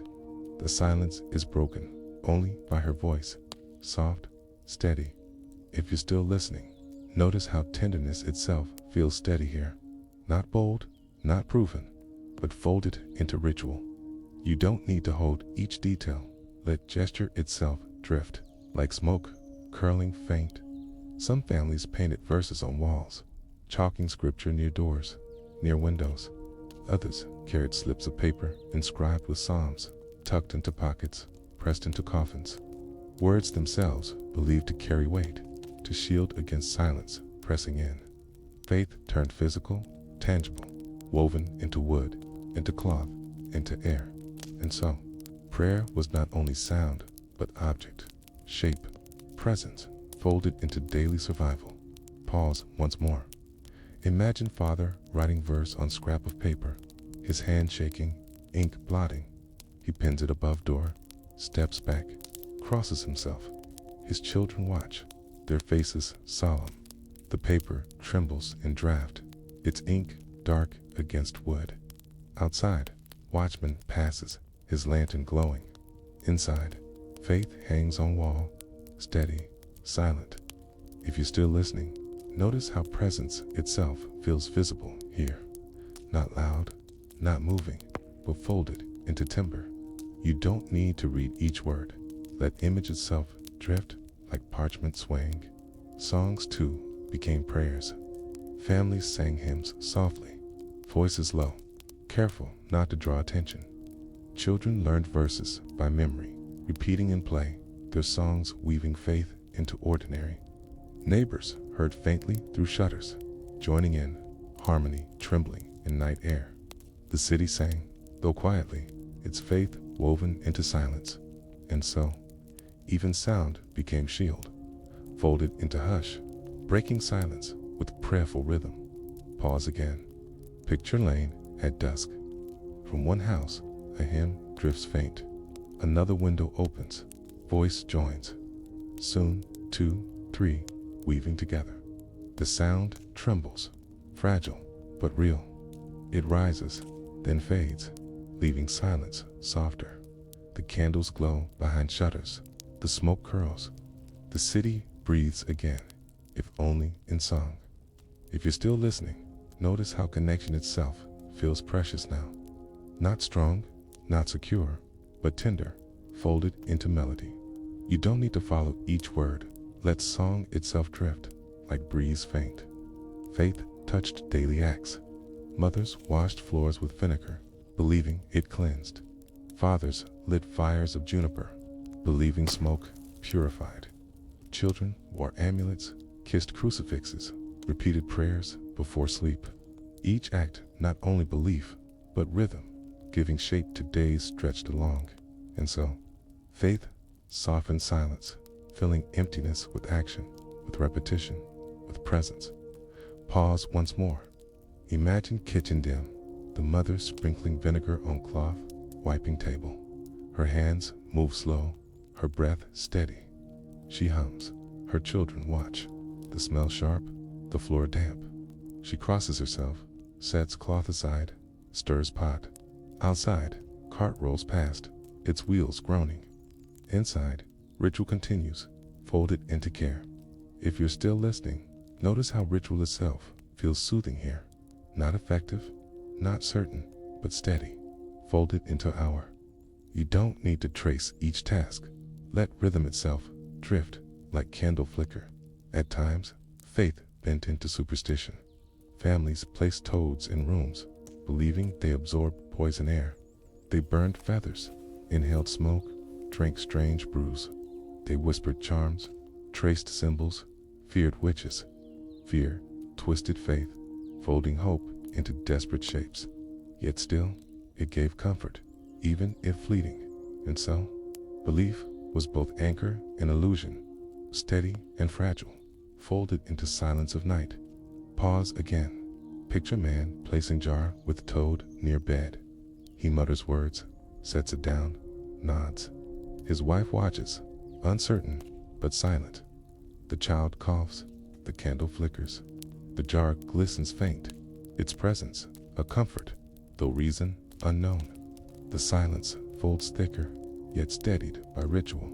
If you're still listening, notice how illusion itself feels tender now. Not mocked, not judged, but folded into survival. You don't need to weigh each charm. Let presence itself drift like mist across floor through all private faith sustained. Not loud, not public, but quiet, hidden, whispered. It carried families through endless nights, through silence pressing, through toll unbroken. The city's endurance rested not only in orders or remedies, but in prayers behind shutters, candles glowing, voices humming faint, and you are left with reflection drifting softly, like smoke rising from hidden hearth. Did those who whispered prayers believe heaven heard?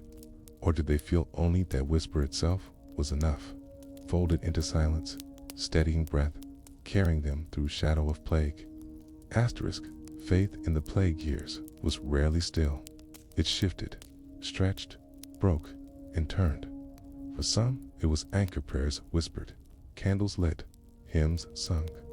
For others, it was weapon, suspicion cast, blame spoken, fear sharpened into division.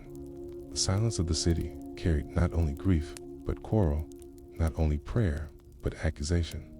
To walk London in those years was to hear faith in whispers of mercy and also in cries of blame. Pause here.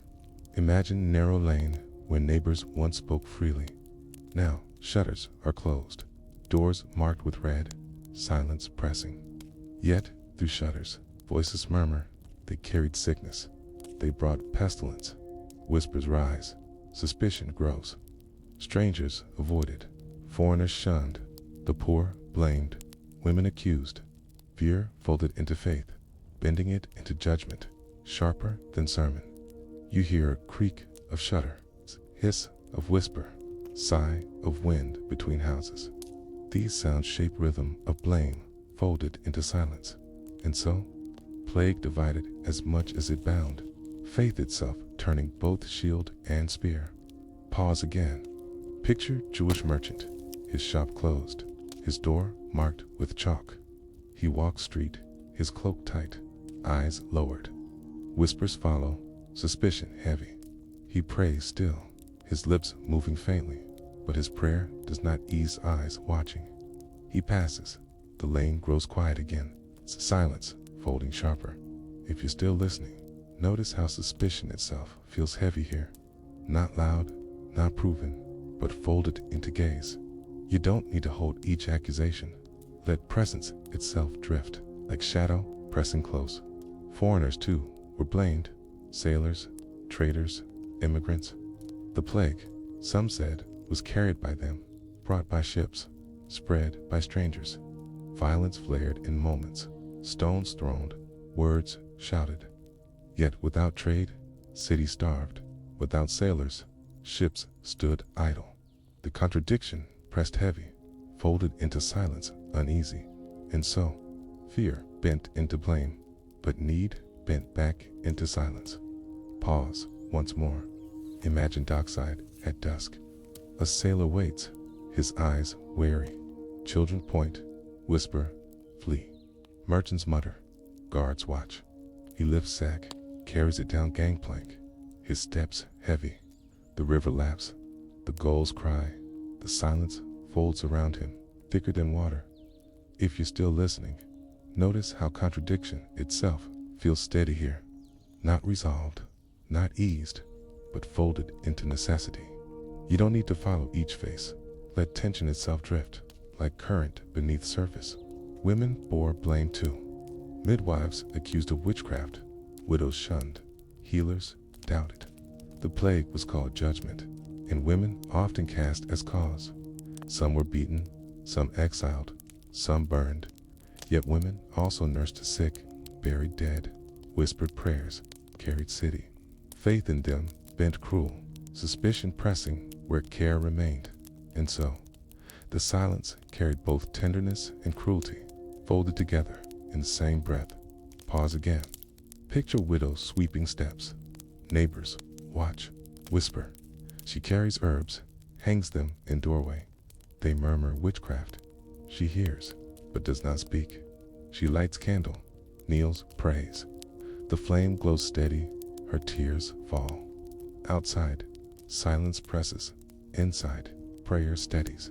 If you're still listening, notice how judgment itself feels fragile now. Not truth, not certain, but folded into fear. You don't need to hold each face. Let image itself drift, like candle flame trembling. Asterisk, the poor bore heaviest blame. They lived close, in alleys narrow, in rooms crowded. They worked as servants, porters, sellers. When plague spread, they were accused of filth, of sin, of disobedience. Yet they had no choice, no fields to flee to, no estates to hide in, no wealth to bribe watchmen. Their survival harsher, their silence deeper. Still, suspicion pressed, folded into faith that sought scapegoat. And so, the plague revealed not only frailty of body, but cruelty of fear, folded into division.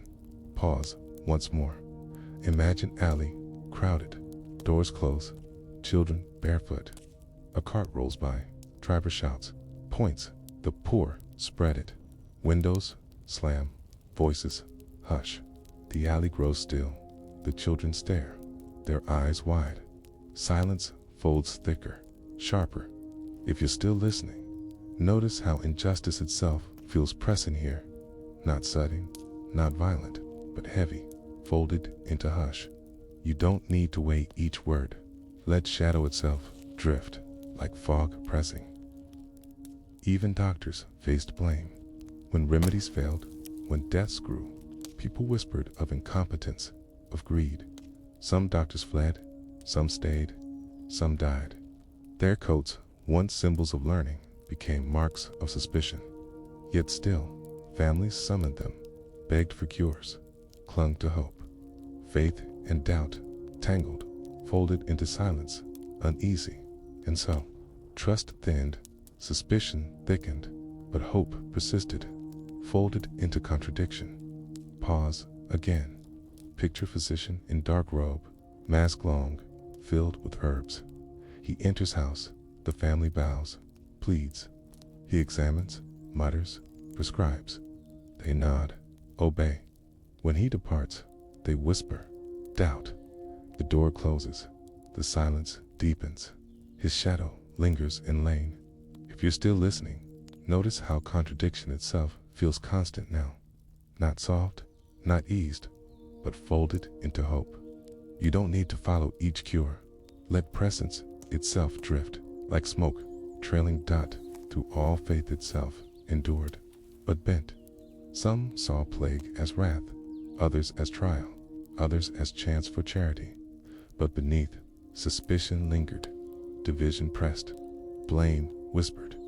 The silence of city carried not only prayers, but accusations, shaping memory of plague as both endurance and fracture. And you are left with reflection drifting softly, like incense hanging after ritual. Did those who prayed and blamed believe they sought truth?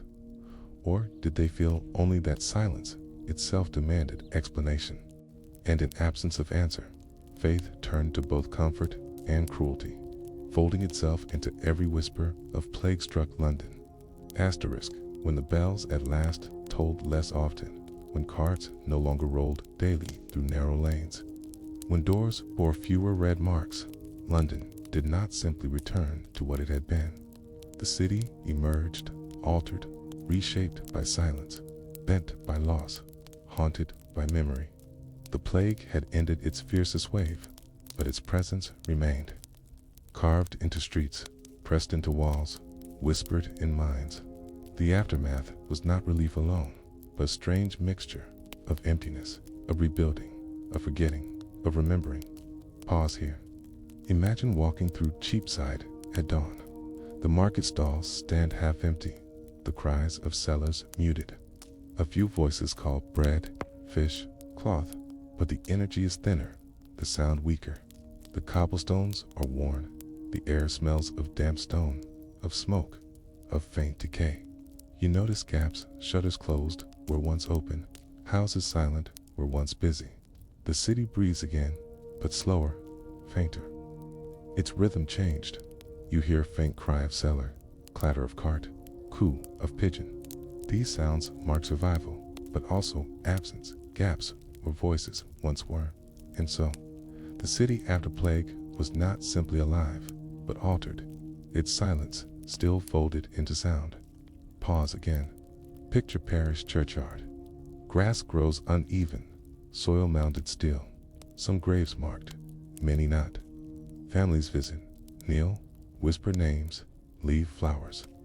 Others pass quickly, their eyes averted, their memories too heavy. The church bells toll, but less frequent, their echoes lighter. The ground itself speaks of past, of toll endured. If you're still listening, notice how memory itself feels steady here. Not sharp, not loud, but folded into earth. You don't need to hold each grave. Let image itself drift like grass swaying in wind. The population had thinned, thousands gone, parishes emptied, trades disrupted. Yet with absence came space. Survivors found work easier, wages higher, houses cheaper. The poor, who endured, sometimes gained, filling roles once denied. The city's rhythm bent, creating new patterns, new opportunities.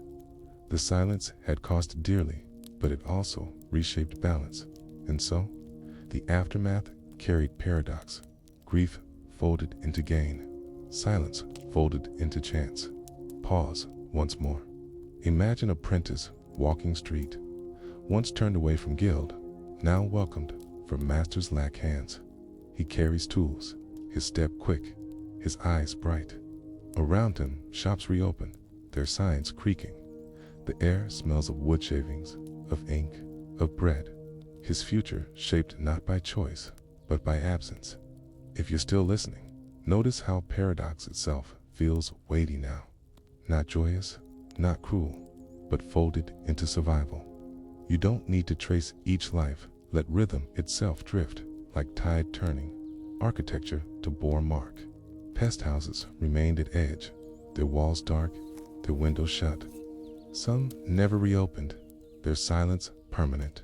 Houses once abandoned were rebuilt, some demolished, new ones raised. The city's face slowly shifted, though scars remained.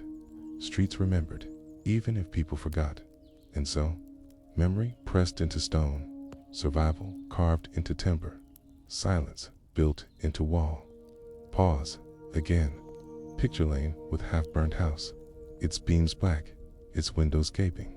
Children play nearby, their laughter faint. A mason passes, shakes head, notes timber, prepares to rebuild. The house will rise again, but the shadow of silence will linger in grain, gain stone. If you're still listening, notice how trace itself feels endless here. Not visible, not named, but folded into wood. You don't need to hold each ruin. Let presence itself drift, like dust in sunlaw, shifted too. Bills of mortality posted weekly became habit, a rhythm of watchfulness. Records grew sharper, health boards stricter, orders clearer. The memory of toll pressed into governance, folding silence into paper, into ink. The city carried plague not only in soil, but in rule, in record. And so, the aftermath was not absence of plague, but presence of its memory, folded into law. Pause once more. Imagine a man a reading bill nailed to post. His finger traces names, numbers. His eyes linger, then close. He sighs, folds cloak tighter, walks on. Behind him, paper flutters, ink dark, silence heavy. The numbers are lower, but the habit remains. If you're still listening, notice how vigilance itself feels steady here. Not sharp, not rushed, but constant, folded into ink. You don't need to count each number. Let presence itself drift, like breeze against parchment. Yet, forgetting pressed too. To endure, many turned away, refused to speak, rebuilt without mention. Taverns reopened, laughter returned, festivals revived. But beneath, silence lingered, memory folded deep. The city moved forward, but shadows walked with it, unseen. And so, the aftermath was both remembering and forgetting, each folded into other, each shaping life. Pause again. Picture tavern at night. Fire crackles, mugs, clink, men laugh. One mentions plague, voice dropping. Others hush him, change subject. The fire pops, the laughter resumes. But silence lingers beneath. If you're still listening, notice how forgetting itself feels chosen here. Not absence, not ignorance, but folded into survival. You don't need to recall each hush. Let echo itself drift, like ember fading. The aftermath of plague was not single season, but long shadow. London rose again, but slower, more cautious, more marked. Its people carried memory in breath, in silence, in rhythm of life. The city endured, but never forgot, even when it tried. And you are left with reflection, drifting softly, like fog over river at dawn. Did those who swept thresholds, who rebuilt houses, who read bills of mortality, believe they had left silence behind? Or did they know that silence itself walked with them still, folded into stones, into streets, into breath of London forever? Asterisk, when silence eased and life crept back, the memory of plague did not vanish. It seeped into ink, into sermons, into diaries, into tales whispered in taverns. The carts were gone, the pits filled, the bells tolled less often, but the city carried its scars in words. Londoners who endured wrote to remember, or to make sense, or to warn. Those words preserved toll of silence, shaping memory long after. Pause here. Imagine small study by candlelight. A man sits with quill, his hand trembling. The air smells of ink, of smoke, of damp paper. He writes, date, then names, then numbers. His breath is slow, his eyes heavy. He writes not to publish, but to keep, to record. Outside, the street is quiet, but inside, his words bind silence into permanence. You hear scratch of quill, drip of wax, sigh of weary man. These sounds fold into rhythm of memory. And so, the plague endured not only in body, but in ink, folded into page. Pause again. Picture Samuel Pepys, years later, his diary open, his hand moving. He writes of fear, of bodies, of pits, of fire. His words carry silence across time, his ink preserving echoes. He writes casually, yet the weight presses through. Centuries later, readers lean over his lines, hearing stillness of plagued London through scratch of his quill. If you're still listening, notice how words themselves feel alive here. Not loud, not spoken, but folded into parchment. You don't need to trace each sentence. Let presence itself drift, like ink drying. Sermons to carried memory. Priests who had preached judgment now preached remembrance. They spoke of toll, of wrath endured, of mercy granted. Their words filled churches again, their echoes shaping faith long after silence lifted. Congregations listened, some nodding, some weary, some turning away, eager to forget. But sermons lingered, pressed into minds, carried into generations after. And so, the city's faith bore scars, folded into rhythm of speech.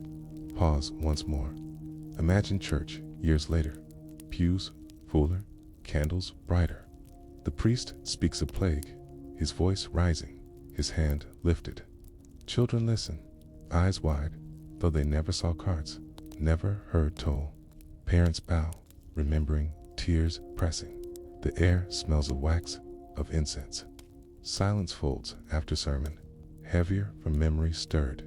If you're still listening, notice how remembrance itself feels steady here. Not sharp, not raw, but folded into ritual. You don't need to hear each word. Let echo itself drift, like hymn fading. Taverns, too, held memory. Men told stories, exaggerating, retelling, reshaping. They spoke of watchmen bribed, of carts overloaded, of neighbors lost. They laughed sometimes, or drank heavy, their words half jest, half grief. Memory turned social, past an ale, folded into song. The silence was gone, but its echo lived in voice. And so, the city carried toll not only in books, but in speech, folded into night. Pause again. Picture tavern, crowded, fire bright, mugs clinking. A man leans forward, tells of night bells tolled without pause, of neighbors fleeing, of red crosses painted. The others nod, laugh faint, grow silent. The fire crackles, the ale warms, but memory presses still. If you're still listening, notice how storytelling itself feels heavy now. Not accurate, not exact, but folded into survival. You don't need to weigh each detail. Let echo itself drift, like ember glowing. Children carried memory too, though softer, reshaped in play. They sang rhymes of plague, clapped hands, danced in circles. Ring a ring of roses became game, its words casual, its meaning forgotten by some, remembered by others. Innocence folded toll into play. Memory softened, but not erased. And so, even laughter carried shadow, folded into nursery rhyme. Pause once more. Imagine children in alley, their hands joined, their voices chanting. They laugh, they fall, they rise, they repeat. The sun sets, their shadows stretch. Behind them, door bears faint mark of red, long scrubbed. Their song continues, light but heavy with history. If you're still listening, notice how memory itself feels disguised here. Not clear, not sharp, but folded into play. You don't need to sing each word. Let rhythm itself drift, like echo faint. Bills of mortality to become memory. Post it weekly, their numbers lower, but habit remained. Citizens still read, eyes scanning for parishes, for names. They no longer feared toll, as before, but they remembered.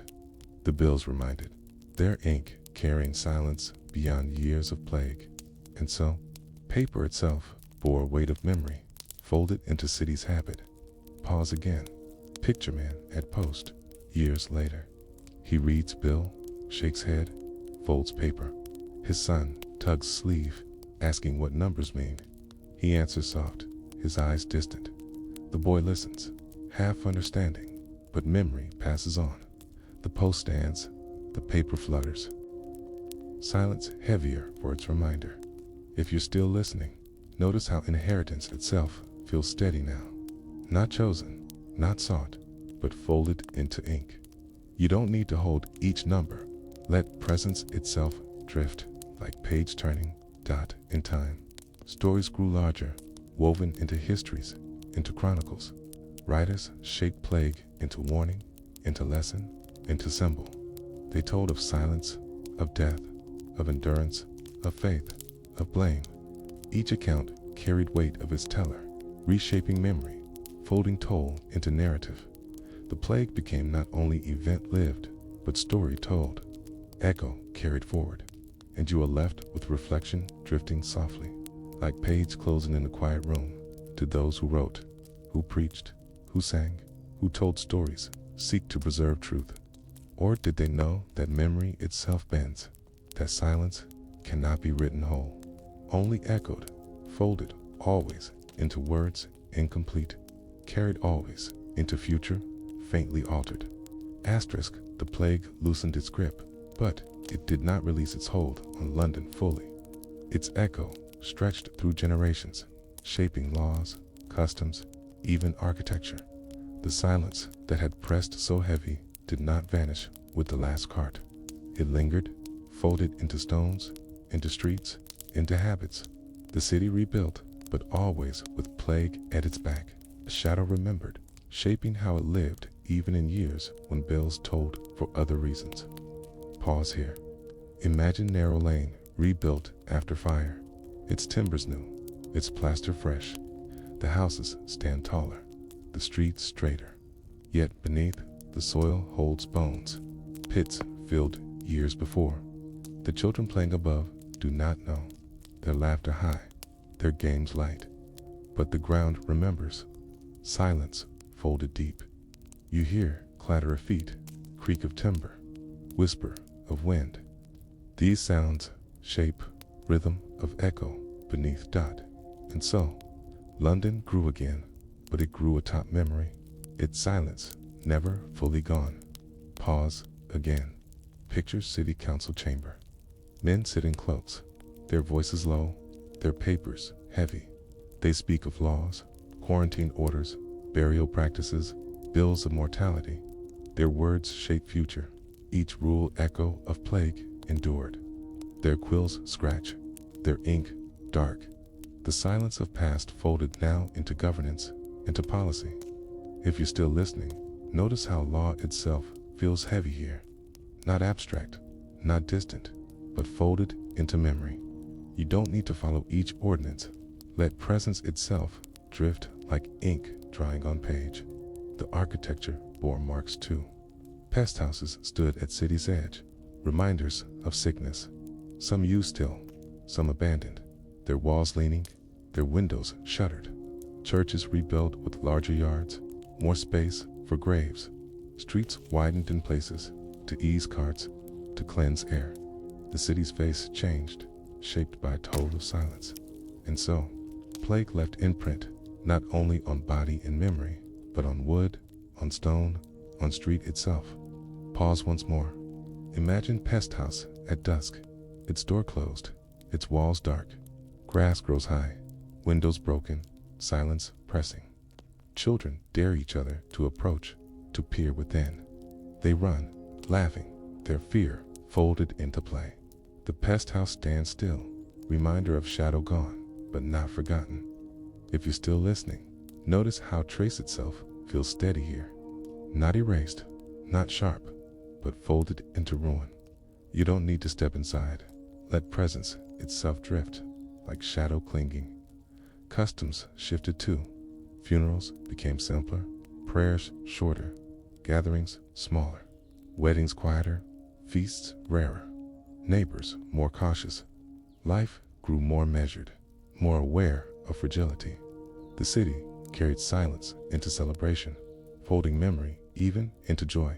And so, survival reshaped rhythm, making life quieter, gentler, though still shadowed.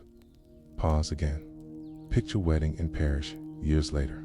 The bride smiles, the groom bows, the priest blesses, yet guests fewer, feast smaller, laughter cautious. Candles glow, wine poured, but memory lingers in eyes of elders who saw carts, who heard bells. The silence presses faint, even amid joy. If you're still listening, notice how joy itself feels altered here. Not bright, not careless, but folded into caution. You don't need to follow each toast. Let glow itself drift, like candle flame steady. Generations after, the memory persisted in laws posted, in tales told. Bills of mortality continued, their numbers read weekly, even when no plague raged. Quarantine orders remained, ships held at river's mouth, houses shut when sickness spread. The silence of plague folded into habit, vigilance carried forward. And so, echo of silence became practice, memory transformed into caution. Pause once more. Imagine river at dawn, ship anchored, its sails furled. A watchboat circles, men aboard waiting. The ship sits quiet, its crew weary. They wait days, weeks, until city allows. Their silence part of memory carried. Habit, born of past shadow. If you're still listening, notice how vigilance itself feels endless here. Not dramatic, not sudden, but folded into patience. You don't need to count each day. Let rhythm itself drift, like tide lapping hull. The echo also lingered in stories, in culture. Plays, written, ballads, sung, histories recorded. The plague became a symbol of divine wrath, of human frailty, of endurance. Its silence folded into art, into literature, into imagination. Even centuries later, the Great Plague of 1665 would be remembered through Daniel Defoe's words. His account blending memory, rumor, and story into picture that outlived generation itself. And so, the toll endured not only in ink of records, but in imagination of city. Pause again. Picture writer at desk, years after plague ended. He dips quill, writes of cards, of bells, of silence. His words shaped by memory, not his own, but carried through others. He writes by candle, his study quiet. His page folds silence forward, sending echo into centuries to come. If you're still listening, notice how imagination itself feels enduring now. Not false, not exact, but folded into story. You don't need to read each page. Let presence itself drift, like ink spreading. Even architecture centuries later bore mark. Streets rebuilt after Great Fire of 1666 carried memory of plague as well. Houses built with wider lanes. Drainage improved, markets reshaped. Fire cleansed what plague had haunted. But silence of sickness remained in design, in caution, in habit. And so, the echo of silence bent city's future, folded into fire, into brick, into stone. Pause once more. Imagine city rising after fire. Walls fresh, streets straighter, air clearer.